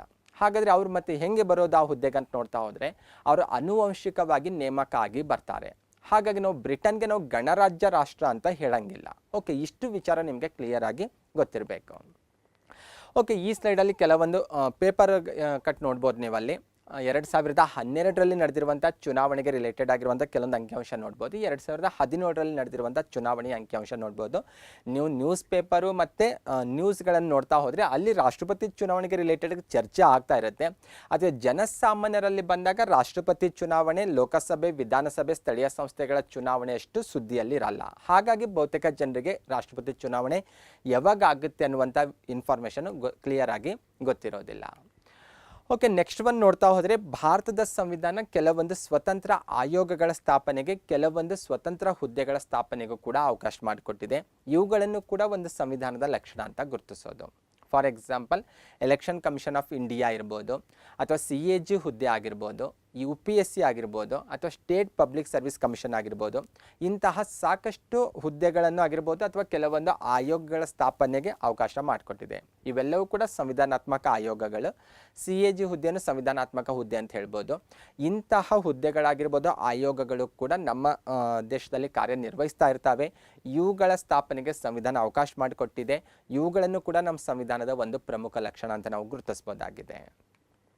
ನೆಕ್ಸ್ಟ್ ಒನ್ ಬಂದಾಗ ಪಾರ್ಲಿಮೆಂಟರಿ ಫಾರ್ಮ್ ಆಫ್ ಗೌರ್ಮೆಂಟ್. ಇದು ನಮ್ಮ ಸಂವಿಧಾನದ ಮತ್ತೊಂದು ಪ್ರಮುಖ ಲಕ್ಷಣ ಅಂತ ಗುರುತಿಸೋದು. ಸಂಸದೀಯ ಪದ್ಧತಿಯ ಸರ್ಕಾರವನ್ನು ನಾವು ನಮ್ಮ ದೇಶದಲ್ಲಿ ಕಾಣ್ತೇವೆ. ಇದು ನಮ್ಮ ಸಂವಿಧಾನದ ಒಂದು ಪ್ರಮುಖ ಲಕ್ಷಣ. ಓಕೆ, ನಮ್ಮ ದೇಶದಲ್ಲಿ ಕಂಡುಬರುವಂತಹ ಸಂಸದೀಯ ಪದ್ಧತಿಯ ಸರ್ಕಾರದ ಲಕ್ಷಣಗಳ ಬಗ್ಗೆ ಚರ್ಚೆ ಮಾಡೋದಕ್ಕಿಂತ ಪೂರ್ವದಲ್ಲಿ ಈ ಸಂಸದೀಯ ಪದ್ಧತಿಯ ಸರ್ಕಾರ ಅಂದರೆ ಏನು, ಯಾವ ಬೇಸ್ ಮೇಲೆ ಇದನ್ನು ಗುರುತಿಸಲಾಗುತ್ತೆ ಅನ್ನೋದು ಕ್ಲಿಯರ್ ಮಾಡ್ಕೊಳ್ಳೋಣ. ಆಮೇಲೆ ನಮ್ಮ ದೇಶದಲ್ಲಿ ಕಂಡುಬರುವಂಥ ಸಂಸದೀಯ ಪದ್ಧತಿಯ ಸರ್ಕಾರದ ಲಕ್ಷಣಗಳಲ್ಲಿ ಕೆಲವೊಂದು ಇಂಪಾರ್ಟೆಂಟ್ ಆಗಿರೋದನ್ನು ನೋಡ್ತಾ ಹೋಗೋಣ. ಮೊದಲನೇದಾಗಿ ನಿಮಗೆಲ್ಲ ಗೊತ್ತಿರುವ ಹಾಗೆ ಸರ್ಕಾರಕ್ಕೆ 3 ಅಂಗಗಳನ್ನು ಗುರುತಿಸೋದು: ಶಾಸಕಾಂಗ, ಕಾರ್ಯಾಂಗ, ನ್ಯಾಯಾಂಗ ಅಂತ. ಅದರಲ್ಲಿ ಮೊದಲ 2 ಅಂಗಗಳ ನಡುವಿನ ಸಂಬಂಧವನ್ನು ಆಧರಿಸಿ ನಾವು 2 ರೀತಿ ಸರ್ಕಾರಗಳನ್ನು ಗುರುತಿಸೋದು: ಸಂಸದೀಯ ಪದ್ಧತಿಯ ಸರ್ಕಾರ ಮತ್ತು ಅಧ್ಯಕ್ಷೀಯ ಮಾದರಿಯ ಸರ್ಕಾರ ಅಂತ ಗುರುತಿಸ್ತೇವೆ. ನಿಮಗೆ 2 ಡೈಗ್ರಾಮ್ಗಳು ಕಾಣಿಸ್ತಾ ಇದ್ದಾವೆ. ಆ 2 ಡೈಗ್ರಾಮ್ಗಳನ್ನು ನೀಟಾಗಿ ಅಬ್ಸರ್ವ್ ಮಾಡಿದ್ರೆ ಗೊತ್ತಾಗ್ಬಿಡುತ್ತೆ ಪಾರ್ಲಿಮೆಂಟ್ರಿ ಫಾರ್ಮ್ ಗೌರ್ಮೆಂಟ್ ಅಂದರೆ ಹೆಂಗಿರುತ್ತೆ ಮತ್ತು ಪ್ರೆಸಿಡೆಂಟಲ್ ಗೌರ್ಮೆಂಟ್ ಏನಿದೆ ಅಲ್ವಾ, ಆ ಮಾಡೆಲ್ ಗೌರ್ಮೆಂಟ್ ಯಾವ ರೀತಿ ಇರುತ್ತೆ, ಅಲ್ಲಿ ಶಾಸಕಾಂಗ ಕಾರ್ಯಾಂಗಕ್ಕೂ ಯಾವ ರೀತಿ ಸಂಬಂಧ ಇರುತ್ತೆ ಅಂತ ಗೊತ್ತಾಗ್ಬಿಡುತ್ತೆ. ಫಸ್ಟ್ ಬರೋಣ ಸಂಸದೀಯ ಪದ್ಧತಿಯ ಸರ್ಕಾರ. ಸಂಸದೀಯ ಪದ್ಧತಿಯ ಸರ್ಕಾರದಲ್ಲಿ ಯಾವ ರೀತಿ ಇದೆ ಆ ಡೈಗ್ರಾಮ್ ನೋಡ್ತಾ ಹೋದರೆ ಬೇಸಿಂದ ಬರೋಣ. ಪೌರರು ಏನು ಮಾಡ್ತಾರೆ ಅಥವಾ ಆ ದೇಶದ ಪ್ರಜೆಗಳು ಚುನಾವಣೆಯ ಮೂಲಕ ಲೆಜಿಸ್ಲೇಟಿವ್ ಅನ್ನು ಆಯ್ಕೆ ಮಾಡ್ತಾರೆ. ಅಂದರೆ ಇಲ್ಲಿ ಪ್ಯೂರಾಗಿ ಇನ್ನೂ ಕ್ಲಿಯರಾಗಿ ಹೇಳೋದಾದರೆ ದೇಶದಲ್ಲಿರುವಂತಹ ಪ್ರಜೆಗಳು ಚುನಾವಣೆಯ ಮೂಲಕ ತಮ್ಮ ಮತವನ್ನು ಚಲಾಯಿಸೋದರ ಮೂಲಕ ಶಾಸಕಾಂಗವನ್ನು ರಚನೆ ಮಾಡ್ತಾರೆ ಅಥವಾ ಶಾಸಕಾಂಗದ ಸದಸ್ಯರನ್ನು ಆಯ್ಕೆ ಮಾಡ್ತಾರೆ. ಇನ್ನೂ ಡೀಟೇಲ್ ಆಗಿ ನೋಡೋದಾದರೆ ಲೋಕಸಭೆ ಅಂತ ಹೇಳ್ಬೋದು, ನಮ್ಮ ದೇಶಕ್ಕೆ ಬರೋದಾದರೆ ಲೋಕಸಭೆ ಅಥವಾ ಕೆಳಮನೆ ಅಂತಾದರೂ ಹೇಳ್ಬೋದು ಕೇಂದ್ರ ಶಾಸಕಾಂಗದಲ್ಲಿ. ಈ ರೀತಿ ಜನರು ಚುನಾವಣೆಯಲ್ಲಿ ಮತ ಚಲಾಯಿಸುವ ಮೂಲಕ ಶಾಸಕಾಂಗವನ್ನು ಆಯ್ಕೆ ಮಾಡ್ತಾರೆ. ಓಕೆ, ನೆಕ್ಸ್ಟ್ ಆ ಚುನಾವಣೆಯ ಫಲಿತಾಂಶದ ಆಧಾರದ ಮೇಲೆ ಶಾಸಕಾಂಗ ಏನು ಮಾಡುತ್ತೆ ಅಂದರೆ ಎಕ್ಸಿಕ್ಯೂಟಿವ್ ಅನ್ನು ರಚನೆ ಮಾಡುತ್ತೆ ಅಂತ ಹೇಳ್ಬೋದು. ಅಂದರೆ ಈ ಪದ್ಧತಿ ಸರ್ಕಾರದಲ್ಲಿ ಪಾರ್ಲಿಮೆಂಟ್ರಿ ಫಾರ್ಮ್ ಗೌರ್ಮೆಂಟಲ್ಲಿ ಬಂದಾಗ ಕಾರ್ಯಾಂಗವು ಶಾಸಕಾಂಗದ ರಚನೆ ಆಗಿರುತ್ತೆ ಅನ್ನೋದು ಗೊತ್ತಿರಬೇಕು ನಿಮಗೆ. ಓಕೆ, ಕ್ಲಿಯರ್ ಆಗಿರಬೇಕು. ನೆಕ್ಸ್ಟ್ ಅಧ್ಯಕ್ಷೀಯ ಮಾದರಿ ಸರ್ಕಾರದಲ್ಲಿ ಬಂದಾಗ ಜನರೇ 2 ಅಂಗಗಳನ್ನು ಆಯ್ಕೆ ಮಾಡ್ತಾ ಇದ್ದಾರೆ. ಕಾರ್ಯಾಂಗವನ್ನು ಕೂಡ ಅವರೇ ಆಯ್ಕೆ ಮಾಡ್ತಾ ಇದ್ದಾರೆ, ಶಾಸಕಾಂಗವನ್ನು ಕೂಡ ಅವರೇ ಆಯ್ಕೆ ಮಾಡ್ತಾ ಇದ್ದಾರೆ. 2ಕ್ಕೂ ಪ್ರತ್ಯೇಕವಾಗಿ ಚುನಾವಣೆ ನಡೆಯುತ್ತೆ. ಅಧ್ಯಕ್ಷೀಯ ಪದ್ಧತಿ ಸರ್ಕಾರ ಬಂದಾಗ ಕಾರ್ಯಾಂಗಕ್ಕೆ ನಡೆಯುವಂಥ ಚುನಾವಣೆನೇ ಬೇರೆ ಇರುತ್ತೆ, ಶಾಸಕಾಂಗಕ್ಕೆ ನಡೆಯುವಂಥ ಚುನಾವಣೆನೇ ಬೇರೆ ಆಗಿರುತ್ತೆ. ಕ್ಲಿಯರ್ ಆಗಿರಬೇಕು. ಆದರೆ ಸಂಸದೀಯ ಪದ್ಧತಿ ಸರ್ಕಾರದಲ್ಲಿ ಆ ರೀತಿ ಇಲ್ಲ. ಇಲ್ಲಿ ಶಾಸಕಾಂಗಕ್ಕೆ ಚುನಾವಣೆ ನಡೆಯುತ್ತೆ, ಅಥವಾ ನಮ್ಮ ದೇಶದಲ್ಲಿ ಬಂದಾಗ ಕೇಂದ್ರ ಶಾಸಕಾಂಗದ ಕೆಳಮನೆ ಆಗಿರುವಂಥ ಲೋಕಸಭೆಗೆ ಚುನಾವಣೆ ನಡೆಯುತ್ತೆ. ಆ ಚುನಾವಣೆ ಫಲಿತಾಂಶದ ಆಧಾರದ ಮೇಲೆ ಅಥವಾ ಯಾವ ಪಕ್ಷ ಬಹುಮತ ಪಡ್ಕೊಂಡಿರುತ್ತೋ ಅದು ರಿಯಲ್ ಎಕ್ಸಿಕ್ಯೂಟಿವ್ ಆಗಿ ಅಧಿಕಾರಕ್ಕೆ ಬರುತ್ತೆ. ಅಂದರೆ ಇಲ್ಲಿ ಪ್ಯೂರ್ಲಿ ಹೇಳೋದು ಕಾರ್ಯಾಂಗ ಶಾಸಕಾಂಗದ ರಚನೆ ಆಗಿರುತ್ತೆ ಅನ್ನೋದು.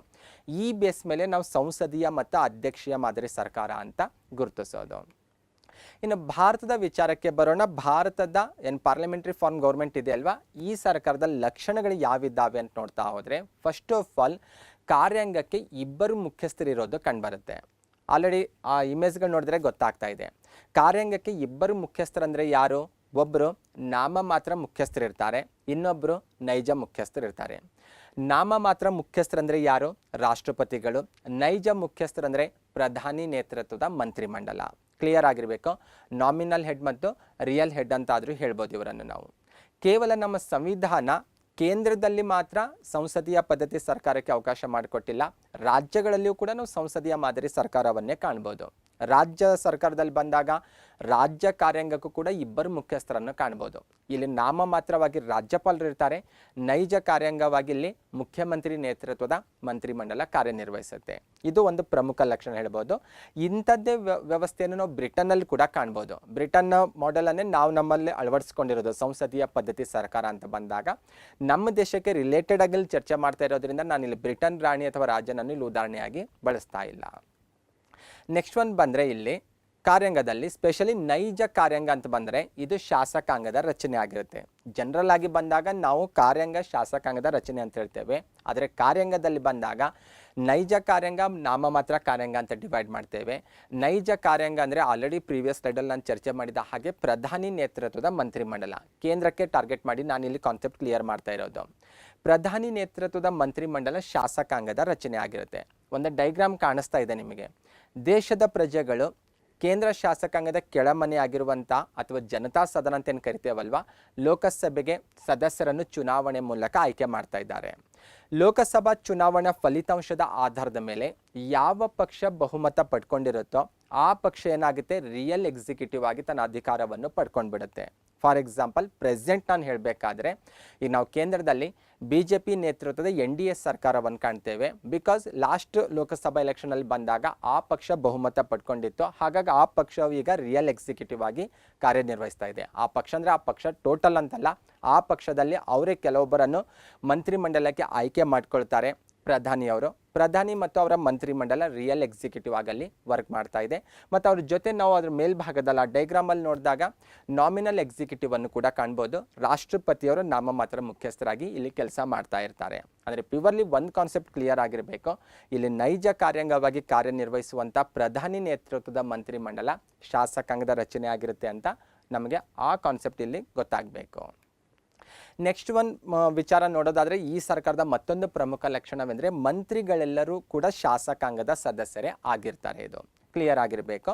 ಮತ್ತು ಇಲ್ಲಿ ಒಂದು ವಿಚಾರ ಕ್ಲಿಯರ್ ಆಗಬೇಕು, ಲೋಕಸಭೆಯ ಸದಸ್ಯರಷ್ಟೇ ಮಂತ್ರಿಗಳಾಗಿ ನೇಮಕ ಆಗಬೇಕು ಅಥವಾ ಮಂತ್ರಿಗಳಾಗಿ ಕಾರ್ಯನಿರ್ವಹಿಸಬೇಕಂತ ಕಂಡೀಷನ್ ಇಲ್ಲ.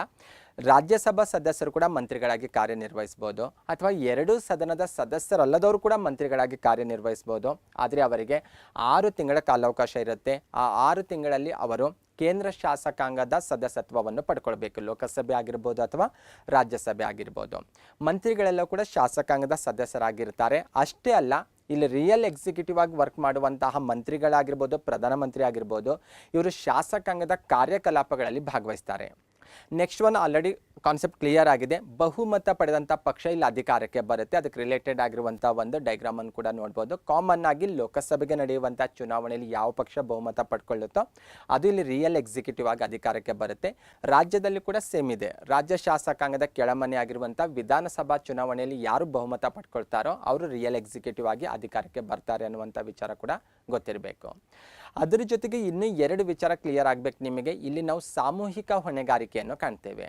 ಅಂದರೆ ಈ ಸಂಸದೀಯ ಪದ್ಧತಿಯ ಸರ್ಕಾರದಲ್ಲಿ ರಿಯಲ್ ಎಕ್ಸಿಕ್ಯೂಟಿವ್ ಆಗಿ ವರ್ಕ್ ಮಾಡುವಂಥ ಪ್ರಧಾನಿ ನೇತೃತ್ವದ ಮಂತ್ರಿಮಂಡಲ ಸದಾ ಶಾಸಕಾಂಗದ ವಿಶ್ವಾಸದಲ್ಲೇ ಕಾರ್ಯನಿರ್ವಹಿಸಬೇಕು. ಇನ್ನೂ ಡಿಟೇಲ್ ಆಗಿ ಅಥವಾ ಎಕ್ಸಾಕ್ಟ್ ಆಗಿ ನೋಡ್ತಾ ಹೋದರೆ ಲೋಕಸಭೆಯ ವಿಶ್ವಾಸದಲ್ಲೇ ಕಾರ್ಯನಿರ್ವಹಿಸಬೇಕು. ಲೋಕಸಭೆ ಜನತಾ ಸದನ ಜನತೆಯ ವಿಶ್ವಾಸದಲ್ಲಿ ಕಾರ್ಯನಿರ್ವಹಿಸಬೇಕು ಇಲ್ಲಿ ಕ್ಲಿಯರ್ ಆಗಿರಬೇಕು. ಒಂದು ವೇಳೆ ಅವರು ಲೋಕಸಭೆಯ ವಿಶ್ವಾಸವನ್ನು ಕಳೆದುಕೊಂಡರೆ ಅವಿಶ್ವಾಸ ಗೊತ್ತುವಳಿಯ ಮೂಲಕ ಅವರನ್ನು ಏನು ಮಾಡ್ಬೋದು, ಅಧಿಕಾರದಿಂದ ತೆಗೆದುಹಾಕ್ಬೋದು. ಅಷ್ಟೇ ಅಲ್ಲ, ಲೋಕಸಭೆಯನ್ನು ವಿಸರ್ಜಿಸುವಂಥ ಒಂದು ವ್ಯವಸ್ಥೆಯನ್ನು ಕೂಡ ನಾವು ಈ ಸರ್ಕಾರದಲ್ಲಿ ಕಾಣ್ತೇವೆ.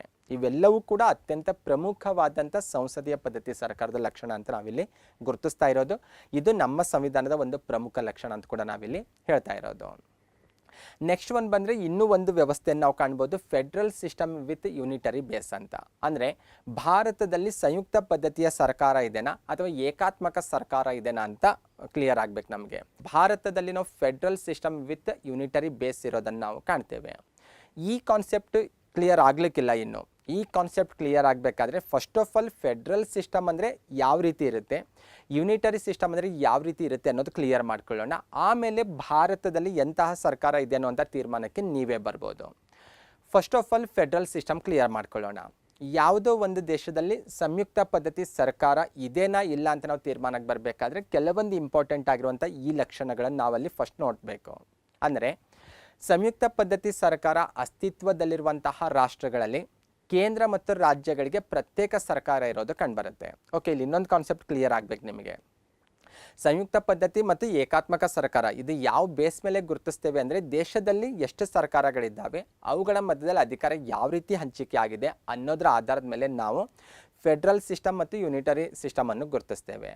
ಫಸ್ಟ್ ಆಫ್ ಆಲ್ ಯಾವುದೋ ಒಂದು ದೇಶದ ಸಿಸ್ಟಮನ್ನು ನೀವು ಅಭ್ಯಾಸ ಮಾಡ್ತಾ ಇದ್ದೀರಂದರೆ ಅದು ಫೆಡ್ರಲ್ ಸಿಸ್ಟಮ್ ಅಂತ ನೀವೇನಾದರೂ ತೀರ್ಮಾನಕ್ಕೆ ಬರಬೇಕಾದ್ರೆ ಈ ಲಕ್ಷಣಗಳನ್ನು ಅತ್ಯಂತ ಇಂಪಾರ್ಟೆಂಟಾಗಿ ನೀವು ಗಮನಿಸಬೇಕು. ಕೇಂದ್ರ ಮತ್ತು ರಾಜ್ಯಗಳಿಗೆ ಪ್ರತ್ಯೇಕ ಸರ್ಕಾರ ಇದ್ದರೆ ನೀವು ಅದಕ್ಕೆ ಫೆಡ್ರಲ್ ಸಿಸ್ಟಮ್ ಅಂತ ಹೇಳೋದು. ಅಂದರೆ ದೇಶಕ್ಕೊಂದು ಸರ್ಕಾರ ಇರಬೇಕು, ಪ್ರತಿ ರಾಜ್ಯಕ್ಕೂ ಒಂದು ಸರ್ಕಾರ ಇರಬೇಕು. ಓಕೆ, ಇದು ಫಸ್ಟ್ ಒನ್. ಸೆಕೆಂಡ್ ಇಂಪಾರ್ಟೆಂಟ್ ಆಗಿರುವಂಥ ಲಕ್ಷಣ ಏನಂದರೆ ಅಧಿಕಾರ ಹಂಚಿಕೆ ಆಗಿರಬೇಕು. ಬರೀ ಸರ್ಕಾರ ಇದ್ದರೆ ಸಾಕಾಗಲ್ಲ, ಕೇಂದ್ರ ಸರ್ಕಾರ ಮತ್ತು ರಾಜ್ಯ ಸರ್ಕಾರಗಳಿಗೆ ಅಧಿಕಾರ ಹಂಚಿಕೆ ಆಗಿರಬೇಕು. ಯಾರ ಮೂಲಕ ಅಧಿಕಾರ ಹಂಚಿಕೆ ಆಗಿರಬೇಕಂದ್ರೆ ಸಂವಿಧಾನದ ಮೂಲಕ ಅಧಿಕಾರ ಹಂಚಿಕೆ ಆಗಿರಬೇಕು. ಕ್ಲಿಯರ್ ಆಗಿರಬೇಕು. ಸಂವಿಧಾನದ ಮೂಲಕನೇ ಎರಡೂ ಸರ್ಕಾರಗಳು ತಮ್ಮ ಅಧಿಕಾರವನ್ನು ಪಡೆದುಕೊಂಡಿರಬೇಕು. ನೆಕ್ಸ್ಟ್ ಥರ್ಡ್ ಪಾಯಿಂಟ್, ಲಿಖಿತ ಸಂವಿಧಾನ ಇರಬೇಕು. ಯಾಕೆಂದರೆ ಇಲ್ಲಿ 2 ಸರ್ಕಾರಗಳಿರ್ತವೆ. 2 ಅಂದರೆ 2 ಅಂತಲ್ಲ, ಕೇಂದ್ರಕ್ಕೊಂದು ಸರ್ಕಾರ, ಪ್ರತಿ ರಾಜ್ಯಕ್ಕೊಂದು ಪ್ರತ್ಯೇಕ ಸರ್ಕಾರ ಇರೋದ್ರಿಂದ ಯಾವ ಸರ್ಕಾರದ ಪವರ್ಸ್ ಏನಿದ್ದಾವೆ ಅನ್ನೋದು ಕ್ಲಿಯರ್ ಆಗಿರಬೇಕು. ಕ್ಲಿಯರ್ ಆಗಬೇಕಾದ್ರೆ ಅದು ರಿಟರ್ನಲ್ಲಿರಬೇಕು. ಹಾಗಾಗಿ ಲಿಖಿತ ಸಂವಿಧಾನ ಇರಬೇಕು, ಪ್ರತ್ಯೇಕ ಸಂವಿಧಾನ ಇರಬೇಕು. ಇದು ಕೂಡ ಒಂದು ಮೇಜರ್ ಲಕ್ಷಣ. ಅಂದರೆ ಕೇಂದ್ರ ಸರ್ಕಾರಕ್ಕೆ ಒಂದು ಸಂವಿಧಾನ, ಇಡೀ ದೇಶಕ್ಕೆ ಒಂದು ಸಂವಿಧಾನ ಇರಬೇಕು, ಪ್ರತಿ ರಾಜ್ಯಕ್ಕೂ ಪ್ರತ್ಯೇಕವಾಗಿ ತನ್ನದೇ ಆದಂಥ ಒಂದು ಸಂವಿಧಾನ ಇರಬೇಕು. ಫಾರ್ ಎಕ್ಸಾಂಪಲ್ ನೀವು ಅಮೆರಿಕಾದಲ್ಲಿ ನೋಡ್ಬೋದು. ನಾವು ಅಮೆರಿಕಾದಲ್ಲಿ ಹೋದರೆ ಇಡೀ ದೇಶಕ್ಕೆ ಒಂದು ಸಂವಿಧಾನ ಇದೆ, ಪ್ರತಿ ರಾಜ್ಯಕ್ಕೊಂದು ಪ್ರತ್ಯೇಕ ಸಂವಿಧಾನ ಇರೋದನ್ನು ನಾವು ಕಾಣ್ತೇವೆ. ದ್ವಿಸದನ ಶಾಸಕಾಂಗ ಇರಬೇಕು. ಅಂದರೆ ಕೇಂದ್ರ ಶಾಸಕಾಂಗದಲ್ಲಿ ಬಂದಾಗ 2 ಸದನಗಳಿರಬೇಕು. ಮೇಲ್ಮನೆ ರಾಜ್ಯಗಳನ್ನು ಪ್ರತಿನಿಧಿಸ್ತಾ ಇರಬೇಕು, ಕೆಳಮನೆ ದೇಶದ ಜನತೆಯನ್ನು ಪ್ರತಿನಿಧಿಸ್ತಾ ಇರಬೇಕು. ನ್ಯಾಯಾಂಗ ವ್ಯವಸ್ಥೆಯನ್ನು ಕಾಣ್ಬೇಕು ನಾವಿಲ್ಲಿ. ಅಂದರೆ 2 ರೀತಿ ನ್ಯಾಯಾಂಗ ವ್ಯವಸ್ಥೆ, ದೇಶಕ್ಕೊಂದು ನ್ಯಾಯಾಂಗ ವ್ಯವಸ್ಥೆ, ರಾಜ್ಯಗಳಿಗೆ ಒಂದು ಪ್ರತ್ಯೇಕ ನ್ಯಾಯಾಂಗ ವ್ಯವಸ್ಥೆ. ಕೆಲವೊಂದು ಲಕ್ಷಣ ಮಾತ್ರ ನಾನು ಇಲ್ಲಿ ಲಿಸ್ಟ್ ಮಾಡಿರೋದು. ಈ ಲಕ್ಷಣಗಳಿದ್ರೆ ಅಂಥದಕ್ಕೆ ನಾವು ಫೆಡ್ರಲ್ ಸಿಸ್ಟಮ್ ಅಂತ ಹೇಳೋದು. ಈಗ ನೀವು ಒಂದು ತೀರ್ಮಾನಕ್ಕೆ ಬರಬೇಕು. ಭಾರತದ ಸರ್ಕಾರ ನಮ್ಮ ದೇಶದಲ್ಲಿ ನಾವು ಸಿಸ್ಟಮ್ ಕಾಣ್ತಾ ಇದ್ದೇವಲ್ವಾ, ಈ ಸಿಸ್ಟಮಲ್ಲಿ ಬಂದಾಗ ಇಲ್ಲಿನ ಕೆಲವೊಂದು ಲಕ್ಷಣಗಳನ್ನು ನಾವು ಕಾಣ್ತೇವೆ. ನಾವು ಸ್ಪೆಷಲಿ ಅಧಿಕಾರ ಹಂಚಿಕೆ ನೋಡ್ತೇವೆ, ಲಿಖಿತ ಸಂವಿಧಾನ ನೋಡ್ತೇವೆ, ಮತ್ತು ದ್ವಿಸದನ ಶಾಸಕಾಂಗ ನೋಡ್ತೇವೆ, ಕೇಂದ್ರ ಮತ್ತು ರಾಜ್ಯಗಳಿಗೆ ಪ್ರತ್ಯೇಕ ಸರ್ಕಾರ ಇರೋದನ್ನು ಕಾಣ್ತೇವೆ. ಆದರೆ ನಾವು ನಮ್ಮ ದೇಶದಲ್ಲಿ ನ್ಯಾಯಾಂಗ ಕಾಣಲ್ಲ, ಪ್ರತ್ಯೇಕ ಸಂವಿಧಾನವನ್ನು ಕೂಡ ಕಾಣಲ್ಲ. ಇನ್ನೂ ಕೆಲವೊಂದು ಲಕ್ಷಣಗಳನ್ನು ನೀವು ಬೇಕಾದರೆ ಪಟ್ಟಿ ಮಾಡಿ ಇನ್ನೂ ಅದ್ರ ಜೊತೆ ಅನಾಲಿಸಿಸ್ ಮಾಡ್ತಾ ಹೋಗ್ಬೋದು. ನೆಕ್ಸ್ಟ್ ಬರೋಣ ಏಕಾತ್ಮಕ ಸರ್ಕಾರ. ಯಾವುದೇ ಒಂದು ದೇಶದ ಸಿಸ್ಟಮನ್ನು ನೋಡಿದಾಗ ಅದು ಏಕಾತ್ಮಕನ ಸಂಯುಕ್ತನ ತೀರ್ಮಾನ ಮಾಡಬೇಕಾದ್ರೆ ಏಕಾತ್ಮಕ ಸರ್ಕಾರದ ಲಕ್ಷಣಗಳು ಕೂಡ ನಿಮಗೆ ಗೊತ್ತಿರಬೇಕು. ಈ ಸರ್ಕಾರದ ಅತ್ಯಂತ ಪ್ರಮುಖ ಲಕ್ಷಣ ಅಂದರೆ ಒಂದೇ ಒಂದು ಸರ್ಕಾರ ಇರೋದು ಇಡೀ ದೇಶಕ್ಕೆ ಒಂದೇ ಸರ್ಕಾರ ಇದ್ದರೆ ಅದಕ್ಕೆ ನಾವು ಏಕಾತ್ಮಕ ಸರ್ಕಾರ ಅಂತ ಹೇಳೋದು. ಫಾರ್ ಎಕ್ಸಾಂಪಲ್ ಬ್ರಿಟನ್ಗೆ ಹೋದರೆ ಇಡೀ ದೇಶಕ್ಕೆ ಒಂದೇ ಸರ್ಕಾರ ಇರೋದು, ರಾಜ್ಯ ಸರ್ಕಾರಗಳಂತ ನಾವಲ್ಲಿ ಕಾಣಲಿಕ್ಕೆ ಸಾಧ್ಯವಿಲ್ಲ. ಆದರೆ ಇಲ್ಲಿ ಇನ್ನೂ ಒಂದು ಅವಕಾಶ ಮಾಡಿಕೊಡ್ತಾರೆ. ಏನಂದರೆ ಬ್ರಿಟನ್ಗೆ ಹೋದರೆ ಅಥವಾ ಏಕಾತ್ಮಕ ಸರ್ಕಾರ ಇರುವಂಥ ರಾಷ್ಟ್ರಗಳಿಗೆ ಹೋದರೆ ರಾಜ್ಯಗಳಲ್ಲೂ ಕೂಡ ನಾವು ಸರ್ಕಾರ ಕಾಣ್ಬೋದು ಕೆಲವೊಂದು ಕಡೆ. ಆದರೆ ಆ ರಾಜ್ಯ ಸರ್ಕಾರಗಳು ತಮ್ಮ ಅಧಿಕಾರವನ್ನು ಸಂವಿಧಾನದಿಂದ ಪಡೆದುಕೊಂಡಿರೋದಿಲ್ಲ. ಅಂದರೆ ಕೇಂದ್ರ ಸರ್ಕಾರ ತನ್ನ ಅನುಕೂಲಕ್ಕಾಗಿ, ತನ್ನ ಆಡಳಿತದ ಅನುಕೂಲಕ್ಕಾಗಿ ಕೆಲವೊಂದು ಪ್ರಾಂತ್ಯಗಳಲ್ಲಿ ಅಥವಾ ರಾಜ್ಯಗಳಲ್ಲಿ ಸರ್ಕಾರವನ್ನು ಸ್ಥಾಪಿಸ್ಬೋದು. ಆದರೆ ಅವು ಕೇಂದ್ರದಿಂದ ಸ್ಥಾಪಿತವಾಗಿರುವಂಥ ಸರ್ಕಾರ ಅನ್ನೋದು ಕ್ಲಿಯರ್ ಆಗಿರಬೇಕು. ರಾಜ್ಯ ಸರ್ಕಾರ ಅಥವಾ ಪ್ರಾಂತ್ಯ ಸರ್ಕಾರಗಳು ಚಲಾಯಿಸುವಂಥ ಅಧಿಕಾರ ಸಂವಿಧಾನದ ಮೂಲಕ ಪಡೆದುಕೊಂಡಿರೋದಿಲ್ಲ, ಕೇಂದ್ರ ಸರ್ಕಾರದ ಮೂಲಕ ಪಡೆದುಕೊಂಡಿರ್ತವೆ. ಓಕೆ, ಈ ಕಾನ್ಸೆಪ್ಟ್ ನಿಮಗೆ ಗೊತ್ತಿರಬೇಕು. ಥರ್ಡ್ ಪಾಯಿಂಟ್ ನೋಡೋದಾದರೆ ಇಡೀ ದೇಶಕ್ಕೆ ಒಂದೇ ಸಂವಿಧಾನ ಇರಬೇಕು. ರಾಜ್ಯಗಳಿಗೆ ಪ್ರತ್ಯೇಕವಾದಂಥ ಸಂವಿಧಾನವನ್ನು ನಾವು ನೋಡಲಿಕ್ಕೆ ಇದು ಇಲ್ಲ. ಅಲ್ಲಿ ಏಕ ಪೌರತ್ವ ಇರುತ್ತೆ. ಅಲ್ಲಿ ಇಡೀ ದೇಶಕ್ಕೆ ಒಂದೇ ಪೌರತ್ವ ಕೊಟ್ಟಿರ್ತಾರೆ. ಯಾವ ರೀತಿ ನಾವು ಅಮೆರಿಕದಲ್ಲಿ ಹೋದರೆ ನಾವು ದ್ವಿಪೌರತ್ವ ಕಾಣ್ತೀವಲ್ವ, ಆ ರೀತಿ ಪೌರತ್ವ ಇರೋದಿಲ್ಲ. ಮತ್ತು ಈ ಏಕೀಕೃತ ನ್ಯಾಯಾಂಗ ವ್ಯವಸ್ಥೆಯನ್ನು ನಾವು ನೋಡ್ಬೋದು. ಅಲ್ಲಿ ನಾವು ಪ್ರೀವಿಯಸ್ ಸ್ಲೈಡಲ್ಲಿ ಹೋದಾಗ ಸಂಯುಕ್ತ ಪದ್ಧತಿಯಲ್ಲಿ ಬಂದಾಗ ನ್ಯಾಯಾಂಗ ವ್ಯವಸ್ಥೆ ಇತ್ತು, ಆದರೆ ಇಲ್ಲಿ ಬಂದಾಗ ಏಕೀಕೃತ ನ್ಯಾಯಾಂಗ ವ್ಯವಸ್ಥೆ ಇದೆ. ಓಕೆ, ಪ್ರೀವಿಯಸ್ 2 ಸ್ಲೈಡಲ್ಲಿರುವಂತಹ ಅಂಶಗಳನ್ನೆಲ್ಲ ನಾವು ನೋಡಿದಾಗ ಅಂತಿಮವಾಗಿ ನಾವು ಈ ತೀರ್ಮಾನಕ್ಕೆ ಬರ್ಬೋದು. ಭಾರತದಲ್ಲಿ ನಾವು ಫೆಡ್ರಲ್ ಸಿಸ್ಟಮ್ ವಿತ್ ಯೂನಿಟರಿ ಬೇಸನ್ನು ಕಾಣ್ಬೋದಾಗಿದೆ. ಸ್ಕ್ರೀನಲ್ಲಿ ಒಂದು 4 ಪಾಯಿಂಟ್ಸ್ ಕಾಣಿಸ್ತಾ ಇದ್ದಾವೆ. ಸಂಯುಕ್ತ ಪದ್ಧತಿಯ ಲಕ್ಷಣಗಳು ಭಾರತದಲ್ಲಿ ಯಾವ ಕಂಡು ಬರ್ತವೆ ಅಂತ ಆಲ್ರೆಡಿ ನಾವು ಡಿಸ್ಕಷನ್ ಮಾಡಿದ ಹಾಗೆ 2 ಸರ್ಕಾರಗಳು ಕಂಡು ಬರ್ತವೆ. ಅಂದರೆ ಕೇಂದ್ರಕ್ಕೆ ಒಂದು ಸರ್ಕಾರ, ರಾಜ್ಯಗಳಿಗೆ ಪ್ರತ್ಯೇಕ ಸರ್ಕಾರ ಅಂತ. 2 ಸರ್ಕಾರ ಅಂದರೆ ಇಡೀ ದೇಶದಲ್ಲಿ 2 ಸರ್ಕಾರ ಇರೋದಿಲ್ಲ. ಕೇಂದ್ರ ಸರ್ಕಾರ ಇರುತ್ತೆ ಮತ್ತು ಪ್ರತಿ ರಾಜ್ಯಕ್ಕೂ ಒಂದು ರಾಜ್ಯ ಸರ್ಕಾರ ಇರೋದನ್ನು ನಾವು ಕಾಣ್ತೇವೆ. ಮತ್ತು ಅಧಿಕಾರ ಹಂಚಿಕೆಯನ್ನು ಕಾಣ್ಬೋದು ನಾವು ನಮ್ಮ ದೇಶದಲ್ಲಿ. ಸಂವಿಧಾನದ ಮೂಲಕನೇ 3 ಪಟ್ಟಿಯಲ್ಲಿ ಅಧಿಕಾರ ಹಂಚಿಕೆ ಆಗಿರೋದನ್ನು ನಾವು ಕಾಣ್ತೇವೆ. ರಿಟರ್ನ್ ಕಾನ್ಸ್ಟಿಟ್ಯೂಷನ್ ನಮ್ಮ ದೇಶದಲ್ಲಿ ಇರೋದು ಕಾಣ್ತೇವೆ. ಬೈಕ್ಯಾಮ್ರಲಿಸಮನ್ನು ನಾವು ಕಾಣ್ಬೋದಾಗಿದೆ. ನೆಕ್ಸ್ಟ್ ಒಂದು ನೋಡ್ತಾ ಹೋದರೆ ಏಕಾತ್ಮಕ ಸರ್ಕಾರದ ಲಕ್ಷಣಗಳನ್ನು ಕೂಡ ನಾವು ನಮ್ಮ ದೇಶದಲ್ಲಿ ನಾವು ಕಾಣ್ಬೋದು. ಸ್ಪೆಷಲಿ ಕೇಂದ್ರ ಸರ್ಕಾರ ಪ್ರಬಲವಾಗಿರೋದನ್ನು ನಾವು ನೋಡ್ತೇವೆ. ಕೇಂದ್ರ ಸರ್ಕಾರ ರಾಜ್ಯ ಸರ್ಕಾರ ಎರಡೂ ಹೋಲಿಕೆ ಮಾಡಿದ್ರೆ ಕೇಂದ್ರ ಸರ್ಕಾರ ಪ್ರಬಲವಾಗಿರೋದು ಕಂಡು ಬರುತ್ತೆ. ಸಿಂಗಲ್ ಸಿಟಿಜನ್ಶಿಪ್ ನೋಡ್ತೇವೆ, ನಾವು ಸಿಂಗಲ್ ಕಾನ್ಸ್ಟಿಟ್ಯೂಷನ್ ಅನ್ನು ನೋಡ್ತೇವೆ, ಇಂಟಿಗ್ರೇಟೆಡ್ ಜುಡಿಷರಿ ಸಿಸ್ಟಮ್ ಅನ್ನು ನಾವು ನೋಡ್ತೇವೆ. ಅಷ್ಟೇ ಅಲ್ಲ, ಕೇಂದ್ರದಿಂದ ನೇಮಕವಾಗುವಂಥ ರಾಜ್ಯಪಾಲರನ್ನು, ಅಂದರೆ ರಾಜ್ಯಪಾಲರು ಕೇಂದ್ರದಿಂದ ನೇಮಕವಾಗೋದನ್ನು ನಾವು ಕಾಣ್ತೇವೆ. ಆಲ್ ಇಂಡಿಯಾ ಸಿವಿಲ್ ಸರ್ವಿಸನ್ನು ನಾವು ಕಾಣ್ಬೋದು. ಎಮರ್ಜೆನ್ಸಿ ಪ್ರೊವಿಷನ್ಸನ್ನು ನಾವು ನಮ್ಮ ದೇಶದಲ್ಲಿ ಕಾಣ್ತೇವೆ. ಹಾಗಾಗಿ ಈ ಎಲ್ಲ ಅಂಶಗಳನ್ನು ನಾವು ಅನಾಲಿಸಿಸ್ ಮಾಡಿ ನೋಡಿದಾಗ ಅಂತಿಮವಾಗಿ federal system with unitary base ಅನ್ನುವಂಥ ತೀರ್ಮಾನಕ್ಕೆ ನಾವು ಬರ್ಬೋದಾಗಿದೆ. ಹಾಗಾಗಿಯೇ ಕೆಲ ರಾಜಕೀಯ ಚಿಂತಕರು ಭಾರತದ ಸಂಯುಕ್ತ ವ್ಯವಸ್ಥೆಗೆ ತಮ್ಮದೇ ಆದ ರೀತಿಯಲ್ಲಿ ವ್ಯಾಖ್ಯಾನಿಸಿರೋದು ಕಂಡುಬರುತ್ತೆ. Specially KC. ವೀರ್ ಅವರು, ಇವರು ಭಾರತದ ಫೆಡ್ರಲ್ ಸಿಸ್ಟಮ್ಗೆ ಕ್ವಾಸಿ ಫೆಡ್ರಲ್ ಅಂತ ಕರೆದಿರೋದು ಕಂಡುಬರುತ್ತೆ, ಸಂಯುಕ್ತ ಅಂತ ಕರೆದಿರೋದು ಕಂಡುಬರುತ್ತೆ. ಮಾರಿಸ್ ಜಾನ್ಸ್ ಅವರು ಬಂದರೆ ಇವರು ಬಾರ್ಗೇನಿಂಗ್ ಫೆಡ್ರಲಿಸಮ್ ಅಂತ ಭಾರತದ ಸಂಯುಕ್ತ ವ್ಯವಸ್ಥೆಗೆ ಕರೆದಿರೋದನ್ನು ಕಾಣ್ಬೋದು.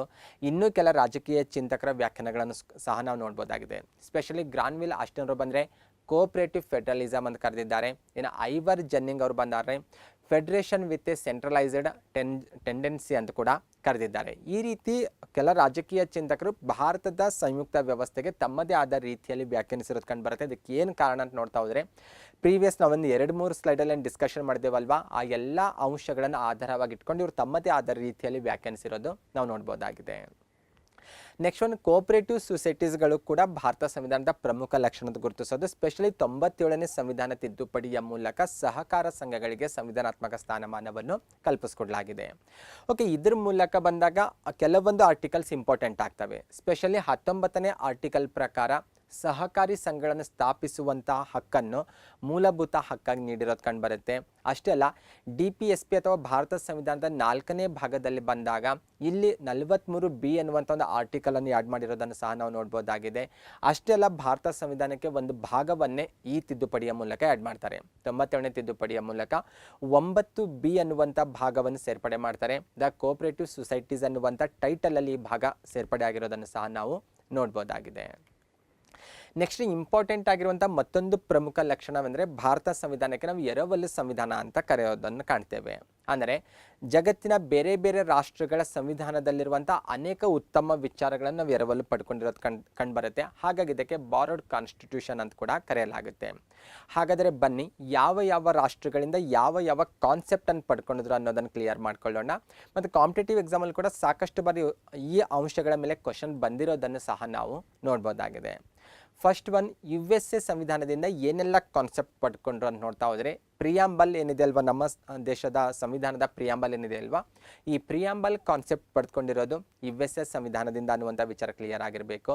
ಫಂಡಮೆಂಟಲ್ ರೈಟ್ಸ್ ಆಗಿರ್ಬೋದು, ಸ್ವತಂತ್ರ ನ್ಯಾಯಾಂಗ ವ್ಯವಸ್ಥೆ ಆಗಿರ್ಬೋದು, ನ್ಯಾಯಾಂಗ ವಿಮರ್ಶೆ ಆಗಿರ್ಬೋದು, ರಾಷ್ಟ್ರಪತಿಗಳ ಇಂಪೀಚ್ಮೆಂಟ್ ಏನು ಪ್ರೊಸೆಸ್ ಇದೆ ಅಲ್ವಾ ಅಥವಾ ಇಂಪೀಚ್ಮೆಂಟ್ ಸಿಸ್ಟಮ್ ಏನಿದೆ ಅಲ್ವಾ ಆ ಕಾನ್ಸೆಪ್ಟ್ ಆಗಿರ್ಬೋದು, ಸುಪ್ರೀಂ ಕೋರ್ಟ್ ಹೈಕೋರ್ಟ್ ನ್ಯಾಯಾಧೀಶರ ಪದಚ್ಯುತಿ ಆಗಿರ್ಬೋದು, ಉಪರಾಷ್ಟ್ರಪತಿ ಹುದ್ದೆ, ಹೀಗೆ ಅನೇಕ ವಿಚಾರಗಳನ್ನು USA ಸಂವಿಧಾನದಿಂದ ಭಾರತ ಸಂವಿಧಾನಕ್ಕೆ ಎರವಲು ಪಡ್ಕೊಂಡಿರೋದು ಕಂಡುಬರುತ್ತೆ. ಆದರೆ ಇಲ್ಲಿ ಗಮನಿಸಬೇಕಾದಂಥ ವಿಚಾರ ಏನಂದರೆ, ಎರವಲು ಅಂದ ತಕ್ಷಣಕ್ಕೆ ಡೈರೆಕ್ಟಾಗಿ ಕಾಪಿ ಪೇಸ್ಟ್ ಅಂತ ಅಲ್ಲ. ಇದು ಕಾನ್ಸೆಪ್ಟ್ ಅಲ್ಲಿಂದ ಪಡ್ಕೊಂಡಿರೋದು. ಆ ಕಾನ್ಸೆಪ್ಟನ್ನು ನಮ್ಮ ವ್ಯವಸ್ಥೆಗೆ, ನಮ್ಮ ದೇಶಕ್ಕೆ ಬೇಕಾದಂತೆ ಕೆಲವೊಂದು ಬದಲಾವಣೆ ಮಾಡಿಕೊಂಡು ನಮ್ಮ ಸಂವಿಧಾನದಲ್ಲಿ ಅಳವಡಿಸ್ಕೊಂಡಿರೋದನ್ನು ನಾವಿಲ್ಲಿ ಕಾಣ್ಬೋದಾಗಿದೆ. ನೆಕ್ಸ್ಟ್ ಒಂದು, ಕೆನಡಾ ಸಂವಿಧಾನದಿಂದ ನೋಡೋದಾದರೆ ಅತ್ಯಂತ ಪ್ರಮುಖವಾಗಿ 3-4 ವಿಚಾರಗಳು ಇಂಪಾರ್ಟೆಂಟ್ ಆಗ್ತವೆ. ಪ್ರಬಲ ಕೇಂದ್ರ ಸರ್ಕಾರ ಇರುವಂಥ ಒಕ್ಕೂಟ ವ್ಯವಸ್ಥೆ ಆಗಿರ್ಬೋದು, ಶೇಷಾಧಿಕಾರಗಳನ್ನು ಕೇಂದ್ರ ಸರ್ಕಾರಕ್ಕೆ ನೀಡಿರೋದನ್ನು ನಾವು ಕಾಣ್ತೀವಿ ನಮ್ಮ ದೇಶದಲ್ಲಿ, ಈ ಕಾನ್ಸೆಪ್ಟ್ ಆಗಿರ್ಬೋದು, ಕೇಂದ್ರದಿಂದ ರಾಜ್ಯಪಾಲರ ನೇಮಕ ಆಗೋದು ಕಾಣ್ಬೋದು, ಸುಪ್ರೀಂ ಕೋರ್ಟ್ನ ಸಲಹಾ ವ್ಯಾಪ್ತಿ ಆಗಿರ್ಬೋದು, ಈ ವಿಚಾರಗಳನ್ನು ಕೆನಡಾ ಸಂವಿಧಾನದಿಂದ ಎರವಲು ಪಡೆದಿರೋದನ್ನು ನಾವು ಕಾಣ್ಬೋದಾಗಿದೆ. ಇನ್ನು ಐರಿಷ್ ಸಂವಿಧಾನದಿಂದ ಹೆಚ್ಚು ಇಂಪಾರ್ಟೆಂಟ್ ಆಗಿರೋದಂದರೆ DPSP ಕಾನ್ಸೆಪ್ಟ್. ರಾಜ್ಯ ನೀತಿ ನಿರ್ದೇಶಕ ತತ್ವಗಳನ್ನು ಐರಿಷ್ ಸಂವಿಧಾನದಿಂದ ಎರವಲು ಪಡ್ಕೊಂಡಿರೋದು ಕಂಡುಬರುತ್ತೆ. ಅಷ್ಟೇ ಅಲ್ಲ, ರಾಜ್ಯಸಭೆ ವಿಚಾರಕ್ಕೆ ಬಂದರೆ ರಾಜ್ಯಸಭೆಗೆ ಸದಸ್ಯರ ನಾಮಕರಣ ನಡೀತಲ್ವಾ, ಕಲೆ, ಸಾಹಿತ್ಯ, ವಿಜ್ಞಾನ, ಸಮಾಜ ಸೇವೆ ಅಂತ ಗುರುತಿಸ್ತೇವಲ್ವಾ, 12 ಜನರನ್ನು ರಾಷ್ಟ್ರಪತಿ ನೇಮಕ ಮಾಡ್ತಾರಲ್ವಾ, ಈ ನಾಮಕರಣ ಸಿಸ್ಟಮ್ ಅಥವಾ ನಾಮಕರಣ ಅನ್ನುವಂಥ ಒಂದು ಕಾನ್ಸೆಪ್ಟ್ ಇದೆ ಅಲ್ವಾ, ಇದನ್ನು ಐರಿಷ್ ಸಂವಿಧಾನದಿಂದ ಪಡೆದುಕೊಂಡಿರೋದು ಕಂಡುಬರುತ್ತೆ. ಇನ್ನು ರಾಷ್ಟ್ರಪತಿಯ ಚುನಾವಣಾ ವಿಧಾನವನ್ನು ಕೂಡ ಐರ್ಲೆಂಡ್ ಸಂವಿಧಾನದಿಂದಲೇ ಎರವಲು ಪಡೆದಿರೋದು. ನೆಕ್ಸ್ಟ್ ಒಂದು, 1935 ಭಾರತ ಸರ್ಕಾರ ಕಾಯ್ದೆಯಲ್ಲೂ ಕೂಡ ಸಾಕಷ್ಟು ವಿಚಾರಗಳನ್ನು ನಾವು ಎರವಲು ಪಡೆದಿರೋದು ಕಂಡುಬರುತ್ತೆ. ಸ್ಪೆಷಲಿ ಈ ಕಾಯ್ದೆಗೆ ಭಾರತ ಸಂವಿಧಾನದ ಬ್ಲೂ ಪ್ರಿಂಟ್ ಅಂತ ಕರೀತಾರೆ. ಅಷ್ಟೊಂದು ಇಂಪಾರ್ಟೆಂಟ್ ಆಗಿರೋದು, ಅಷ್ಟೊಂದು ವಿಚಾರಗಳನ್ನು ಇಲ್ಲಿಂದ ಎರವಲು ಪಡ್ಕೊಂಡಿರೋದು ಕಂಡುಬರುತ್ತೆ. ಸ್ಪೆಷಲಿ ಒಕ್ಕೂಟ ವ್ಯವಸ್ಥೆ, ಏನು ಫೆಡ್ರಲ್ ಸ್ಕೀಮ್ ಏನಿದೆ ಅಲ್ವಾ ನಮ್ಮದು, ಈ ಒಕ್ಕೂಟ ವ್ಯವಸ್ಥೆ ಇಲ್ಲಿಂದ ಪಡ್ಕೊಂಡಿರೋದು ಕಂಡುಬರುತ್ತೆ. ರಾಜ್ಯಪಾಲರ ಹುದ್ದೆ ಆಗಿರ್ಬೋದು, ನ್ಯಾಯಾಂಗ ವ್ಯವಸ್ಥೆ ಆಗಿರ್ಬೋದು, ಪಬ್ಲಿಕ್ ಸರ್ವಿಸ್ ಕಮಿಷನ್ಸ್ ಏನಿದಾವಲ್ವ ಆ ಕಾನ್ಸೆಪ್ಟ್ ಆಗಿರ್ಬೋದು, ಎಮರ್ಜೆನ್ಸಿ ಪ್ರೊವಿಷನ್ಸ್ ಆಗಿರ್ಬೋದು, ಮತ್ತು ಅಡ್ಮಿನಿಸ್ಟ್ರೇಟಿವ್ ಡೀಟೇಲ್ಸ್ ಆಗಿರ್ಬೋದು, ಈ ಎಲ್ಲ ವಿಚಾರಗಳನ್ನು, ಕಾನ್ಸೆಪ್ಟ್ಸ್ಗಳನ್ನು 1935 ಕಾಯ್ದೆಯಿಂದ ಎರವಲು ಪಡೆದಿರೋದನ್ನು ನಾವು ಕಾಣ್ತೇವೆ. ನೆಕ್ಸ್ಟ್, ಬ್ರಿಟನ್ ಸಂವಿಧಾನದಲ್ಲೂ ಕೂಡ ಸಾಕಷ್ಟು ವಿಚಾರಗಳನ್ನು ಎರವಲು ಪಡೆದಿರೋದು ಕಂಡುಬರುತ್ತೆ. ಸ್ಪೆಷಲಿ ಪಾರ್ಲಿಮೆಂಟ್ರಿ ಫಾರ್ಮ್ ಗೌರ್ಮೆಂಟ್ ಇದೆ ಅಲ್ವಾ, ನಾವು ಆಲ್ರೆಡಿ ಡಿಸ್ಕಷನ್ ಮಾಡಿದ್ದೇವಲ್ವಾ, ಈ ವ್ಯವಸ್ಥೆ ಆಗಿರ್ಬೋದು, ರೂಲ್ ಆಫ್ ಲಾ ಆಗಿರ್ಬೋದು, ಸಿಂಗಲ್ ಸಿಟಿಜನ್ಶಿಪ್ಪು, ಕ್ಯಾಬಿನೆಟ್ ಸಿಸ್ಟಮ್ ಆಗಿರ್ಬೋದು, ಓಕೆ, ಪ್ರೊರಾಗೇಟಿವ್ ರಿಟ್ಸ್ ಆಗಿರ್ಬೋದು, ಬೈ ಕ್ಯಾಮ್ರಲಿಸಮ್ ಆಗಿರ್ಬೋದು, ಈ ಎಲ್ಲ ವ್ಯವಸ್ಥೆಯನ್ನು ಬ್ರಿಟನ್ ಸಂವಿಧಾನದಿಂದ ಎರವಲು ಪಡೆದಿರೋದು ಕಂಡುಬರುತ್ತೆ. ನೆಕ್ಸ್ಟ್, ಆಸ್ಟ್ರೇಲಿಯಾ ಸಂವಿಧಾನದಿಂದ ಬಂದಾಗ ಹೆಚ್ಚು ಇಂಪಾರ್ಟೆಂಟ್ ಅಥವಾ ಹೆಚ್ಚು ರಿಪೀಟ್ ಆಗೋದು ಸಮವರ್ತಿ ಪಟ್ಟಿ ಅನ್ನುವಂಥ ಕಾನ್ಸೆಪ್ಟು. ಏನು ನಾವು ಕೇಂದ್ರ ಪಟ್ಟಿ, ರಾಜ್ಯ ಪಟ್ಟಿ, ಸಮವರ್ತಿ ಪಟ್ಟಿ ಅಂತ ನಾವು ಅಧಿಕಾರ ಹಂಚಿಕೆ ಮಾಡಿದ್ದೇವಲ್ವ, ಈ ಸಮವರ್ತಿ ಪಟ್ಟಿ ಅನ್ನುವಂಥ ಕಾನ್ಸೆಪ್ಟ್ ಆಸ್ಟ್ರೇಲಿಯಾದಿಂದ ಪಡೆದಿದ್ದು. ಅಷ್ಟೇ ಅಲ್ಲ, ಸಂಸತ್ತಿನ 2 ಸದನಗಳ ಜಂಟಿ ಅಧಿವೇಶನದ ಕಾನ್ಸೆಪ್ಟನ್ನು ಕೂಡ ಆಸ್ಟ್ರೇಲಿಯಾದಿಂದಲೇ ಪಡೆದಿರೋದು. ಇನ್ನು ವ್ಯಾಪಾರಗಳಿಗೆ ಸಂಬಂಧಿಸಿದಂತಹ ಸ್ವಾತಂತ್ರ್ಯ ಎನ್ನುವಂಥ ವಿಚಾರ ಏನಿದೆ ಅಲ್ವಾ, ಅದನ್ನು ಕೂಡ ಆಸ್ಟ್ರೇಲಿಯಾ ಸಂವಿಧಾನದಿಂದಲೇ ಎರವಲು ಪಡೆದಿರೋದು. ಇನ್ನು ಜರ್ಮನಿಯ ವೆಮರ್ ಸಂವಿಧಾನದಿಂದ ಬಂದಾಗ ಒಂದು ಪಾಯಿಂಟ್ ಇಂಪಾರ್ಟೆಂಟ್ ಆಗುತ್ತೆ. ಈ ತುರ್ತು ಪರಿಸ್ಥಿತಿಯ ಸಂದರ್ಭದಲ್ಲಿ ಮೂಲಭೂತ ಹಕ್ಕುಗಳನ್ನೇನು ಅಮಾನತುಗೊಳಿಸ್ತಾರಲ್ವಾ, ಈ ಕಾನ್ಸೆಪ್ಟನ್ನು ಜರ್ಮನಿಯ ವೆಮರ್ ಸಂವಿಧಾನದಿಂದ ಪಡೆದಿರೋದನ್ನು ನಾವು ನೋಡ್ತೇವೆ. ಇನ್ನು USSR ಅಥವಾ ಸೋವಿಯತ್ ರಷ್ಯಾ ಅಥವಾ ಇವತ್ತಿನ ರಷ್ಯಾದಿಂದ ಬಂದಾಗ ಎರಡು ವಿಚಾರ ಹೆಚ್ಚು ಇಂಪಾರ್ಟೆಂಟ್ ಆಗುತ್ತೆ. ಸ್ಪೆಷಲಿ ಫಂಡಮೆಂಟಲ್ ಡ್ಯೂಟೀಸ್ ಇದು ಕಾನ್ಸೆಪ್ಟ್ ಪಡೆದಿರೋದು ಇವತ್ತಿನ ರಷ್ಯಾ ಅಥವಾ ಮುಂಚೆ ಸೋವಿಯತ್ ರಷ್ಯಾ ಸಂವಿಧಾನದಿಂದ. ಅಷ್ಟೇ ಅಲ್ಲ, ಐಡಿಯಾ ಆಫ್ ಜಸ್ಟಿಸ್ ಏನಿದೆ ಅಲ್ವಾ, ಅಂದರೆ ಸಾಮಾಜಿಕ ರಾಜಕೀಯ ಆರ್ಥಿಕ ನ್ಯಾಯ ಅನ್ನುವಂಥ ಕಾನ್ಸೆಪ್ಟ್ ಏನು ಪ್ರಿಯಾಂಬಲಲ್ಲಿ ಇದೆ ಅಲ್ವಾ, ಈ ಐಡಿಯಾ ಕೂಡ ನಾವು ಸೋವಿಯತ್ ರಷ್ಯಾ ಸಂವಿಧಾನದಿಂದಲೇ ಪಡೆದಿರೋದನ್ನು ಸಹ ನಾವು ಕಾಣ್ಬೋದಾಗಿದೆ. ನೆಕ್ಸ್ಟ್ ಒಂದು ಫ್ರೆಂಚ್ ಸಂವಿಧಾನದಿಂದ ಬಂದಾಗ ಪ್ರಸ್ತಾವನೆಯಲ್ಲಿರುವಂಥ ಸ್ವಾತಂತ್ರ್ಯ, ಸಮಾನತೆ ಮತ್ತು ಭಾತೃತ್ವ ಅನ್ನುವಂಥ ವರ್ಡ್ಸ್ಗಳೇನಿದಾವಲ್ವ, ಈ ಕಾನ್ಸೆಪ್ಟನ್ನು ನಾವು ಫ್ರೆಂಚ್ ಸಂವಿಧಾನದಿಂದ ಪಡೆದಿರೋದನ್ನು ನಾವು ಕಾಣ್ಬೋದಾಗಿದೆ. ಇನ್ನು ಸೌತ್ ಆಫ್ರಿಕಾ ಬಂದಾಗ ಒಂದು ಇಂಪಾರ್ಟೆಂಟ್ ಆಗುತ್ತೆ ಮೇಲಿನ ಮೇಲೆ ಕಾಂಪಿಟೇಟಿವ್ ಎಕ್ಸಾಮಿಂದ, ಅದು ಸಂವಿಧಾನ ತಿದ್ದುಪಡಿ ವಿಧಾನ. ಅದರ ಜೊತೆಗೆ ರಾಜ್ಯಸಭಾ ಸದಸ್ಯರ ಚುನಾವಣಾ ವಿಧಾನ ಏನಿದೆ ಅಲ್ವಾ, ಆ ಕಾನ್ಸೆಪ್ಟನ್ನು ಸೌತ್ ಆಫ್ರಿಕಾದಿಂದ ಪಡೆದಿರೋದನ್ನು ನಾವು ಕಾಣ್ಬೋದಾಗಿದೆ. ಇನ್ನು ಜಪಾನ್ ಸಂವಿಧಾನದಿಂದ ಬಂದಾಗ ಪ್ರೊಸೀಜರ್ ಎಸ್ಟಾಬ್ಲಿಷ್ಡ್ ಬೈ ಲಾ ಅನ್ನುವಂಥ ಕಾನ್ಸೆಪ್ಟನ್ನು ಜಪಾನ್ ಸಂವಿಧಾನದಿಂದ ಪಡೆದಿರೋದನ್ನು ನಾವು ಕಾಣ್ತೇವೆ. ಈ ರೀತಿ ಜಗತ್ತಿನ ಸಾಕಷ್ಟು ಬೇರೆ ಬೇರೆ ರಾಷ್ಟ್ರಗಳ ಸಂವಿಧಾನದಿಂದ ಅನೇಕ ಉತ್ತಮ ಅಂಶಗಳನ್ನು ನಾವು ಎರವಲು ಪಡೆದಿದ್ದೇವೆ. ಆದರೆ ಇದು ಯಾವುದೇ ಕಾರಣಕ್ಕೂ ಯಥಾವತ್ತಾಗಿ ನಾವು ಅಳವಡಿಸ್ಕೊಂಡಿಲ್ಲ. ನಾವು ನಮ್ಮ ವ್ಯವಸ್ಥೆಗೆ, ನಮ್ಮ ಜನತೆಯ ಆಶೋತ್ತರಗಳಿಗೆ ಅನುಕೂಲವಾಗುವ ರೀತಿಯಲ್ಲಿ ಆ ಅಂಶಗಳನ್ನೆಲ್ಲ ನಾವಿಲ್ಲಿ ಅಳವಡಿಸ್ಕೊಂಡಿದ್ದೇವೆ ಅನ್ನುವಂಥ ವಿಚಾರ ಕೂಡ ನಿಮಗೆ ಗೊತ್ತಿರಬೇಕು. ಓಕೆ, ಅದರ ಜೊತೆಗೆ ಇನ್ನೂ ಕೆಲವೊಂದು ಲಕ್ಷಣಗಳನ್ನು ಕೂಡ ನಾವು ಲಿಸ್ಟ್ ಮಾಡ್ಬೋದು. ಮತ್ತು ಅಗೇನ್ ನಾವು ಮುಂಬರುವಂಥ ಕ್ಲಾಸ್ಗಳಲ್ಲಿ ಇವುಗಳ ಬಗ್ಗೆ ಡಿಸ್ಕಷನ್ ಮಾಡಲೇಬೇಕಾಗುತ್ತೆ. ಹಾಗೆ ಕೆಲವೊಂದು ಪಾಯಿಂಟ್ಸ್ ಇಲ್ಲಿ ಜಸ್ಟ್ ನಾನು ಗ್ಲಾನ್ಸ್ ಮಾಡ್ತಾ ಹೋಗ್ತಾ ಇರೋದು. ಭಾರತ ಸಾರ್ವಭೌಮ ರಾಷ್ಟ್ರವಾಗಿದೆ, ಇದು ನಮ್ಮ ಸಂವಿಧಾನದ ಲಕ್ಷಣ ಅಂತ ಹೇಳ್ಬೋದು. ನ್ಯಾಯಾಂಗ ವಿಮರ್ಶೆ ಆಗಿರ್ಬೋದು, ದ್ವಿಸದನ ಶಾಸಕಾಂಗ ಆಗಿರ್ಬೋದು, ಹೀಗೆ ಇನ್ನೂ ಅನೇಕ ವಿಚಾರಗಳನ್ನು ನಾವು ಸಂವಿಧಾನದ ಲಕ್ಷಣಗಳಲ್ಲಿ ಆ್ಯಡ್ ಮಾಡ್ತಾ ಹೋಗ್ಬೋದಾಗಿದೆ.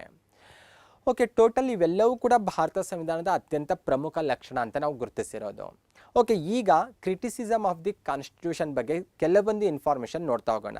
ಕೆಲವೊಬ್ಬ ವಿಮರ್ಶಕರು ನಮ್ಮ ಸಂವಿಧಾನಕ್ಕೆ ರಿಲೇಟೆಡ್ ಆಗಿ ಅವ್ರದ್ದೇ ಆದ ಒಪಿನಿಯನನ್ನು ಹೇಳಿರೋದು ಕಂಡುಬರುತ್ತೆ. ಓಕೆ, ಎಂತಹ ಒಪಿನಿಯನ್ ಹೇಳಿದ್ದಾರೆ, ಅದಕ್ಕೆ ರಿಲೇಟೆಡ್ ಆಗಿ ಡಾಕ್ಟರ್ BR ಅಂಬೇಡ್ಕರ್ ಅವರು ಕೂಡ ಸಂವಿಧಾನ ರಚನಾ ಸಭೆಯಲ್ಲಿ ಆನ್ಸರ್ ಮಾಡಿರೋದನ್ನು ಸಹ ನಾವು ನೋಡ್ಬೋದಾಗಿದೆ. ಓಕೆ, ಆ ಚರ್ಚೆಗೆ ರಿಲೇಟೆಡ್ ಆಗಿರುವಂಥ ಕೆಲವೊಂದು ಇನ್ಫಾರ್ಮೇಷನ್ ನಾನು ನಿಮಗೆ ಇಲ್ಲಿ ನೀಡಲಿಕ್ಕೆ ಬಯಸ್ತಾ ಇರೋದು. ಮೊದಲನೇದಾಗಿ, ಭಾರತ ಸಂವಿಧಾನಕ್ಕೆ ಅನೇಕ ಜನ ಎರವಲು ಸಂವಿಧಾನ ಅಂತ ಕರೀತಾರೆ. ಅಂದರೆ ಬಾರೋಡ್ ಕಾನ್ಸ್ಟಿಟ್ಯೂಷನ್ ಅಂತ ಕರೆದಿದ್ದಾರೆ, ಬ್ಯಾಗ್ ಆಫ್ ಬಾರೋವಿಂಗ್ ಅಂತ ಕರೆದಿದ್ದಾರೆ, ಹಾಚ್ ಪಾಚ್ ಕಾನ್ಸ್ಟಿಟ್ಯೂಷನ್ ಅಂತ ಕರೆದಿದ್ದಾರೆ, ಪ್ಯಾಚ್ ವರ್ಕ್ ಅಂತ ಕೂಡ ಕರೆದಿದ್ದಾರೆ. ಈ ರೀತಿ ಕೆಲವೊಬ್ಬ ವಿಮರ್ಶಕರು ವಿಮರ್ಶೆ ಮಾಡಿರೋದು ಅಥವಾ ಟೀಕೆ ಮಾಡಿರೋದನ್ನು ನಾವು ಕಾಣ್ಬೋದಾಗಿದೆ. ಓಕೆ, ಇದಕ್ಕೆ ಡಾಕ್ಟರ್ BR ಅಂಬೇಡ್ಕರ್ ಅವರು ಸಂವಿಧಾನ ರಚನಾ ಸಭೆಯಲ್ಲಿ ಆನ್ಸರ್ ಕೊಡುವಂಥ ಸಂದರ್ಭದಲ್ಲಿ ಹೇಳಿರುವಂತಹ ಅವರ ಮಾತುಗಳ ಕೆಲವೊಂದು ವ್ಯಾಖ್ಯಾನಗಳನ್ನು ನಾನಿಲ್ಲಿ ಪ್ರಸ್ತಾಪ ಮಾಡ್ತಾ ಇರೋದು. ಡಾಕ್ಟರ್ BR ಅಂಬೇಡ್ಕರ್ ಅವರು ವಿಮರ್ಶಕರಿಗೆ ಈ ವಿಮರ್ಶೆಗೆ ರಿಲೇಟೆಡ್ ಆಗಿ ಏನು ನಮ್ಮದು ಎರವಲು ಸಂವಿಧಾನ ಅಂತೇನು ವಿಮರ್ಶೆ ಮಾಡಿದಾರಲ್ವಾ, ಅಥವಾ ತಮ್ಮ ಅಭಿಪ್ರಾಯವನ್ನು ವ್ಯಕ್ತಪಡಿಸಿದಾರಲ್ವಾ, ಅದಕ್ಕೆ ರಿಲೇಟೆಡ್ ಆಗಿ ಡಾಕ್ಟರ್ BR ಅಂಬೇಡ್ಕರ್ ಅವರು ನೀಡುವಂಥ ಉತ್ತರ ಏನಂದರೆ, ಭಾರತ ಸಂವಿಧಾನ ರಚನೆ ಆಗುವ ಸಮಯದಲ್ಲಿ ಏನು 1946, 47, 48 ರಚನೆ ಆಯ್ತಲ್ವಾ, ಆಲ್ರೆಡಿ ನಾವು ಫಸ್ಟ್ ಕ್ಲಾಸಲ್ಲೇ ಡಿಸ್ಕಷನ್ ಮಾಡಿದ್ದೇವಲ್ವಾ. ಓಕೆ, ಭಾರತ ಸಂವಿಧಾನ ರಚನೆ ಆಗುವ ಸಮಯದಲ್ಲಿ ಆಲ್ರೆಡಿ ಜಗತ್ತಿನ ಅನೇಕ ರಾಷ್ಟ್ರಗಳು ಲಿಖಿತ ಸಂವಿಧಾನವನ್ನು ಅಳವಡಿಸ್ಕೊಂಡು ಬಿಟ್ಟಿದ್ದು. ಈ ಎಲ್ಲ ಸಂವಿಧಾನಗಳನ್ನು ನೋಡಿದಾಗ ಸಂವಿಧಾನದ ಮೂಲಭೂತ ಅಂಶಗಳಂತ ಏನಿದಾವಲ್ವಾ, ಅಥವಾ ಫಂಡಮೆಂಟಲ್ ಐಡಿಯಾಸ್ ಅಂತ ಏನಿದಾವಲ್ವಾ, ಈ ಮೂಲಭೂತ ಅಂಶಗಳೆಲ್ಲವೂ ಕೂಡ ಬಹುತೇಕ ಒಂದೇ ರೀತಿ ಇರೋದು ಕಂಡುಬರುತ್ತೆ. ಜಗತ್ತಿನ ಬೇರೆ ಬೇರೆ ರಾಷ್ಟ್ರಗಳ ಸಂವಿಧಾನವನ್ನು ನಾವು ನೋಡಿದಾಗ ಆ ಎಲ್ಲ ರಾಷ್ಟ್ರಗಳ ಸಂವಿಧಾನಗಳ ಮೂಲಭೂತ ಅಂಶಗಳು ಒಂದೇ ರೀತಿ ಇರೋದು, ಬಹುತೇಕ ಸೇಮ್ ಇರೋದು ಕಂಡುಬರುತ್ತೆ. ಫಾರ್ ಎಕ್ಸಾಂಪಲ್, ಪ್ರಜೆಗಳಿಗೆ ಹಕ್ಕುಗಳನ್ನು ನೀಡೋದಾಗಿರ್ಬೋದು, ಸಾಮಾಜಿಕ ನ್ಯಾಯ ನೀಡೋದಾಗಿರ್ಬೋದು, ಆರ್ಥಿಕ ನ್ಯಾಯ ಅನುಷ್ಠಾನಕ್ಕೆ ತರೋದಾಗಿರ್ಬೋದು, ಇಂತಹ ಏನು ಫಂಡಮೆಂಟಲ್ ಐಡಿಯಾಸ್ಗಳೇನಿದಾವಲ್ವ, ಅವು ಬಹುತೇಕ ಎಲ್ಲ ರಾಷ್ಟ್ರಗಳ ಸಂವಿಧಾನದಲ್ಲೂ ಕೂಡ ನಾವು ನೋಡಬಹುದು. ಹಾಗಿದ್ದಾಗ ನಾವು ಅವನ್ನು ಅಳವಡಿಸ್ಕೊಳ್ಳೇಬೇಕು. ನಮ್ಮ ದೇಶದಲ್ಲಿ ನಾವು ಪ್ರಜೆಗಳಿಗೆ ಹಕ್ಕು ನೀಡಬೇಕು, ಸಾಮಾಜಿಕ ನ್ಯಾಯ ಅನುಷ್ಠಾನಕ್ಕೆ ತರಬೇಕು, ಆರ್ಥಿಕ ನ್ಯಾಯ ಅನುಷ್ಠಾನಕ್ಕೆ ತರಲೇಬೇಕಾದ್ರೆ ಅವನ್ನು ನಾವು ಅಳವಡಿಸ್ಕೊಳ್ಳೇಬೇಕು. ಹಾಗಿದ್ದಾಗ ನಾವು ಅದನ್ನು ಎರವಲು ಅಂತ ತೀರಾ ಅವರಂಗೆ ನಾವು ಕಾಪಿ ಮಾಡ್ಕೊಂಡಿಲ್ಲ, ನಾವು ನಮ್ಮ ವ್ಯವಸ್ಥೆಗೆ ಬೇಕಾದಂತೆ ಅವುಗಳನ್ನು ಮಾರ್ಪಡಿಸಿ ಅಳವಡಿಸ್ಕೊಂಡಿದ್ದೇವೆ ಅಂತ ಹೇಳ್ತಾರೆ. ಹಾಗಾಗಿ ಎರವಲು ಅಂಶಗಳನ್ನು ಯಥಾವತ್ತಾಗಿ ಅಳವಡಿಸ್ಕೊಂಡ್ರೆ ನಾವು ಎರವಲು ಸಂವಿಧಾನ ಅಂತ ಕರಿಬೋದು. ಆದರೆ ಎರವಲು ಸಂವಿಧಾನ ಅಂತ ನಾವು ಹೇಳೋಕ್ಕಾಗಲ್ಲ, ಬಿಕಾಸ್ ಅವನ್ನು ನಾವು ಸಾಕಷ್ಟು ಬದಲಾಯಿಸಿ ನಾವು ನಮ್ಮ ವ್ಯವಸ್ಥೆಗೆ ಬೇಕಾದಂತೆ ಅವುಗಳನ್ನು ತಿದ್ದುಪಡಿ ಮಾಡಿ ನಾವು ಅಳವಡಿಸ್ಕೊಂಡಿದ್ದೇವೆ ಅಂತ ಆನ್ಸರ್ ಕೊಡ್ತಾರೆ. ಓಕೆ, ಇಲ್ಲಿ ವಿಚಾರ ನಿಮಗೆ ಕ್ಲಿಯರ್ ಆಗಬೇಕು. ಎರವಲು ಸಂವಿಧಾನ ಅಂತ ನಾವು ಹೇಳಿದ್ರು ಕೂಡ ಅದನ್ನು ಸಂಪೂರ್ಣವಾಗಿ ಎರವಲು ಸಂವಿಧಾನ ಅಂತ ಒಪ್ಕೊಳ್ಳಂಗಿಲ್ಲ. ಮತ್ತು ಎರವಲು ಸಂವಿಧಾನ ಅನ್ನುವಂಥ ಕಾನ್ಸೆಪ್ಟ್ ಏನಿದೆ ಅಲ್ವಾ, ಇದನ್ನು ನಾವು ಪ್ಯೂರ್ಲಿ ಈ ನಾವೇ ಮೊದಲ ಸಂವಿಧಾನ ರಚನೆ ಮಾಡಿಕೊಂಡ್ರೆ ನಾವು ಕೆಲವೊಂದು ವಿಚಾರ ಅಳವಡಿಸ್ಕೋಬೋದು. ಯಾವಾಗ ಜಗತ್ತಿನ ಬಹುತೇಕ ರಾಷ್ಟ್ರಗಳ ಸಂವಿಧಾನಗಳ ಮೂಲಭೂತ ಅಂಶಗಳು ಒಂದೇ ಇದ್ದಾಗ ನಾವು ಅವನ್ನು ಅನಿವಾರ್ಯವಾಗಿ ಅಳವಡಿಸ್ಕೊಳ್ಳೇಬೇಕು. ಅವನ್ನು ನಮ್ಮ ವ್ಯವಸ್ಥೆಗೆ ತಕ್ಕಂತೆ ನಾವು ಅವನ್ನು ಬದಲಾಯಿಸ್ಕೊಂಡಿದ್ದೇವೆ ಅನ್ನೋದು ಅವರ ಅಭಿಪ್ರಾಯವಾಗಿತ್ತು. ನೆಕ್ಸ್ಟ್ ಒಂದು ಇನ್ನೊಂದು ವಿಮರ್ಶೆ ಅಂತ ಬಂದಾಗ ಕಾರ್ಬನ್ ಕಾಪಿ ಆಫ್ 1935 ಆ್ಯಕ್ಟ್ ಅಂತ ಹೇಳ್ತಾರೆ, ಅಥವಾ 1935 ಭಾರತ ಸರ್ಕಾರ ಕಾಯ್ದೆ ಇದೆ ಅಲ್ವಾ, ಅದರ ತಿದ್ದುಪಡಿ ಸ್ವರೂಪ ಅಂತ ಕೂಡ ಕೆಲವೊಬ್ಬರು ಇದನ್ನು ವಿಮರ್ಶೆ ಮಾಡಿರೋದು ಕಂಡುಬರುತ್ತೆ. ಸ್ಪೆಷಲಿ ಮೂವರ ಒಪಿನಿಯನ್ ನಾನು ಇಲ್ಲಿ ನಿಮ್ಮ ಸ್ಕ್ರೀನ್ ಮೇಲೆ ಕ್ಲಿಯರ್ ಮಾಡ್ತಾ ಇದ್ದೀನಿ. ಎನ್ ಶ್ರೀನಿವಾಸ್ ಅನ್ನುವಂಥ ಅವರು ಒಂದು ವಿಚಾರ ಕ್ಲಿಯರ್ ಮಾಡ್ತಾರೆ, ಭಾರತ ಸಂವಿಧಾನ ಭಾಷೆ ಮತ್ತು ವಸ್ತು ವಿಷಯ ಇವೆರಡರಲ್ಲಿಯೂ ಕೂಡ 1935 ಕಾಯ್ದೆಯ ನಕಲು ಪ್ರತಿಯಾಗಿದೆ ಅನ್ನುವಂಥ ವಿಚಾರವನ್ನು ವ್ಯಕ್ತಪಡಿಸ್ತಾರೆ. ಇನ್ನು ಐವರ್ ಜನ್ನಿಂಗ್ ಅವರು ಭಾರತ ಸಂವಿಧಾನಕ್ಕೆ 1935 ಕಾಯ್ದೆಯಿಂದ ಬಹುತೇಕ ಅಂಶಗಳನ್ನು ಪಠ್ಯದೊಂದಿಗೆ ಯಥಾವತ್ತಾಗಿ ತೆಗೆದುಕೊಳ್ಳಲಾಗಿದೆ ಅನ್ನುವಂಥ ವಿಚಾರವನ್ನು ಕೂಡ ವ್ಯಕ್ತಪಡಿಸ್ತಾರೆ. ಇನ್ನು PR ದೇಶ್ಮುಖ್ ಅವರು ಭಾರತ ಸಂವಿಧಾನದಲ್ಲಿ 1935 ಕಾಯ್ದೆಯ ಅಂಶಗಳೇ ಇದ್ದಾವೆ, ಅದರ ಜೊತೆ ಎಡಿಷನಲ್ ಆಗಿ ಆ್ಯಡ್ ಮಾಡಿರೋದಂದರೆ ಜಸ್ಟ್ ಸಾರ್ವತ್ರಿಕ ವಯಸ್ಕ ಮತದಾನ ಪದ್ಧತಿ ಮಾತ್ರ, ಅದನ್ನು ಹೊರತುಪಡಿಸಿದರೆ ಬೇರೆದು ಯಾವುದೂ ಹೊಸ ವಿಚಾರ ಇಲ್ಲ ಅನ್ನುವಂಥ ವಿಚಾರವನ್ನು ವ್ಯಕ್ತಪಡಿಸ್ತಾರೆ. ಓಕೆ, ಇವರ ಒಪಿನಿಯನ್ಗಳಿಗೆ ಡಾಕ್ಟರ್ BR ಅಂಬೇಡ್ಕರ್ ಅವರು ನೀಡುವಂತಹ ಆನ್ಸರ್ ಏನಂದರೆ, ಸಂವಿಧಾನದ ಮೂಲಭೂತ ತತ್ವಗಳೇನು ನಾವು ಪ್ರೀವಿಯಸ್ ಸ್ಲೈಡಲ್ಲಿ ಡಿಸ್ಕಷನ್ ಮಾಡಿದ್ದೇವಲ್ವಾ, ಅಂತಹ ಮೂಲಭೂತ ತತ್ವಗಳ ಮೇಲೆ ಯಾವ ರಾಷ್ಟ್ರಕ್ಕೂ ಕೂಡ ಹಕ್ಕುಸ್ವಾಮ್ಯ ಇಲ್ಲ, ಅವನ್ನು ಯಾರು ಬೇಕಾದರೂ ಅಳವಡಿಸ್ಕೊಳ್ಬೋದು. ಫಾರ್ ಎಕ್ಸಾಂಪಲ್ ಫ್ರೆಂಚ್ ಕ್ರಾಂತಿಯ ಘೋಷಣೆಗಳನ್ನು ಜಗತ್ತಿನ ಬಹುತೇಕ ರಾಷ್ಟ್ರಗಳು ಇವತ್ತು ಅಳವಡಿಸ್ಕೊಂಡಿರೋದು ನಾವು ಕಾಣ್ತೇವೆ. ಈ ರೀತಿ ಸಂವಿಧಾನದ ಮೂಲಭೂತ ತತ್ವಗಳ ಮೇಲೆ ಯಾರಿಗೂ ಕೂಡ ಹಕ್ಕುಸ್ವಾಮ್ಯವಿಲ್ಲ, ಅದನ್ನು ಯಾರು ಬೇಕಾದರೂ ಅಳವಡಿಸ್ಕೋಬೋದು, ಹಾಗಾಗಿ ನಾವು ಅಳವಡಿಸ್ಕೊಂಡಿದ್ದೇವೆ ಅನ್ನುವಂಥ ಒಂದು ಒಪಿನಿಯನನ್ನು ವ್ಯಕ್ತಪಡಿಸ್ತಾರೆ. ಆಡಳಿತ ಸ್ವರೂಪ, ಆಡಳಿತದಲ್ಲಿನ ಶ್ರೇಣಿ ಪದ್ಧತಿ ಏನಿದೆ ಅಲ್ವಾ, ಇದನ್ನು 1935 ಕಾಯ್ದೆಯಿಂದ ನೇರವಾಗಿ ಅನುಕರಣೆ ಮಾಡಿದ್ದೇವೆ. ಇದಕ್ಕೆ ಏನು ಕಾರಣ ಅಂತ ಅವರು ಹೇಳೋದೇನೆಂದರೆ, ಆಲ್ರೆಡಿ ನಮ್ಮ ದೇಶದ ಜನರು ಆ ಆಡಳಿತ ವ್ಯವಸ್ಥೆಗೆ ಹೊಂದ್ಕೊಂಡು ಬಿಟ್ಟಿದ್ರು, ಹಾಗಾಗಿ ಅದೇ ವ್ಯವಸ್ಥೆಯನ್ನು ನಾವಿಲ್ಲಿ ಅನುಸರಿಸಿರೋದು. ಅದನ್ನು ಹೊರತುಪಡಿಸಿ ಬೇರೆ ವ್ಯವಸ್ಥೆ ಪರಿಚಯ ಮಾಡಿದ್ರೆ ನಮ್ಮ ಜನರಿಗೆ ಆಡಳಿತಕ್ಕೆ ಹೊಂದ್ಕೊಳ್ಳೋದು ಕಷ್ಟ ಆಗ್ತಿತ್ತು ಅನ್ನುವಂಥ ಕಾರಣಕ್ಕಾಗಿ ಈ ಆಡಳಿತದ ಸ್ವರೂಪ, ಆಡಳಿತದಲ್ಲಿನ ಶ್ರೇಣಿ ಪದ್ಧತಿ ಏನಿದೆ ಅಲ್ವಾ, ಇದನ್ನು 35 ಕಾಯ್ದೆಯಿಂದ ನೇರವಾಗಿ ಅಳವಡಿಸ್ಕೊಂಡಿದ್ದೇವೆ ಅನ್ನುವಂಥ ಒಂದು ಒಪಿನಿಯನನ್ನು ಅವರು ವ್ಯಕ್ತಪಡಿಸ್ತಾರೆ. ಓಕೆ, ನೆಕ್ಸ್ಟ್ ಒಂದು ನೋಡ್ತಾ ಹೋದರೆ an Indian R anti Indian ಅಂತ ಕೂಡ ನಮ್ಮ ಸಂವಿಧಾನಕ್ಕೆ ಕೆಲವೊಬ್ಬರು ವಿಮರ್ಶೆ ಮಾಡಿರೋದು ಕಂಡುಬರುತ್ತೆ. ಅಂದರೆ ನಮ್ಮ ಸಂವಿಧಾನ ಭಾರತದ ರಾಜಕೀಯ ಅಥವಾ ಆಡಳಿತದ ಸಂಪ್ರದಾಯಗಳನ್ನು ಪ್ರತಿನಿಧಿಸೋದಿಲ್ಲ, ಇದು ಪ್ಯೂರ್ಲಿ ವಿದೇಶಿ ಆಡಳಿತ ಸ್ವರೂಪಕ್ಕೆ ಹೋಲಿಕೆ ಆಗುತ್ತೆ, ಅಂಥದ್ದಕ್ಕೆ ಇದು ಅವಕಾಶ ಮಾಡಿಕೊಡುತ್ತೆ ಅಂತ ಕೆಲವೊಬ್ಬರು ತಮ್ಮ ಒಪಿನಿಯನ್ ಹೇಳಿರೋದು ಕಂಡುಬರುತ್ತೆ. ಸ್ಪೆಷಲಿ ಕೆ ಹನುಮಂತಯ್ಯ ಅವರು ಹೇಳಿರುವಂಥ ವಿಚಾರವನ್ನು ನಾವಿಲ್ಲಿ ಮೆನ್ಷನ್ ಮಾಡಬೇಕಾಗುತ್ತೆ, ಮತ್ತು ಕಾಂಪಿಟೇಟಿವ್ ಎಕ್ಸಾಮಿನಲ್ಲೂ ಕೂಡ ಇಂಪಾರ್ಟೆಂಟ್ ಆಗುತ್ತೆ. We wanted the music of veena or sitar, ನಾವು ವೀಣೆ ಮತ್ತು ಸಿತಾರದ ಮ್ಯೂಸಿಕ್ ಏನಿರುತ್ತಲ್ವ ಅದರ ಸಂಗೀತ ಕೇಳಬೇಕಂತ ಬಯಸ್ತಾ ಇದ್ದೇವೆ, ಆದರೆ ಇಂಗ್ಲೀಷ್ ಬ್ಯಾಂಡಿನ ಸೌಂಡ್ ನಮಗೆ ಕೇಳಿಸಿದ್ರು ಅಥವಾ ಕೇಳಿಸ್ತಾ ಇದೆ ಅಂತ ಹೇಳ್ತಾರೆ.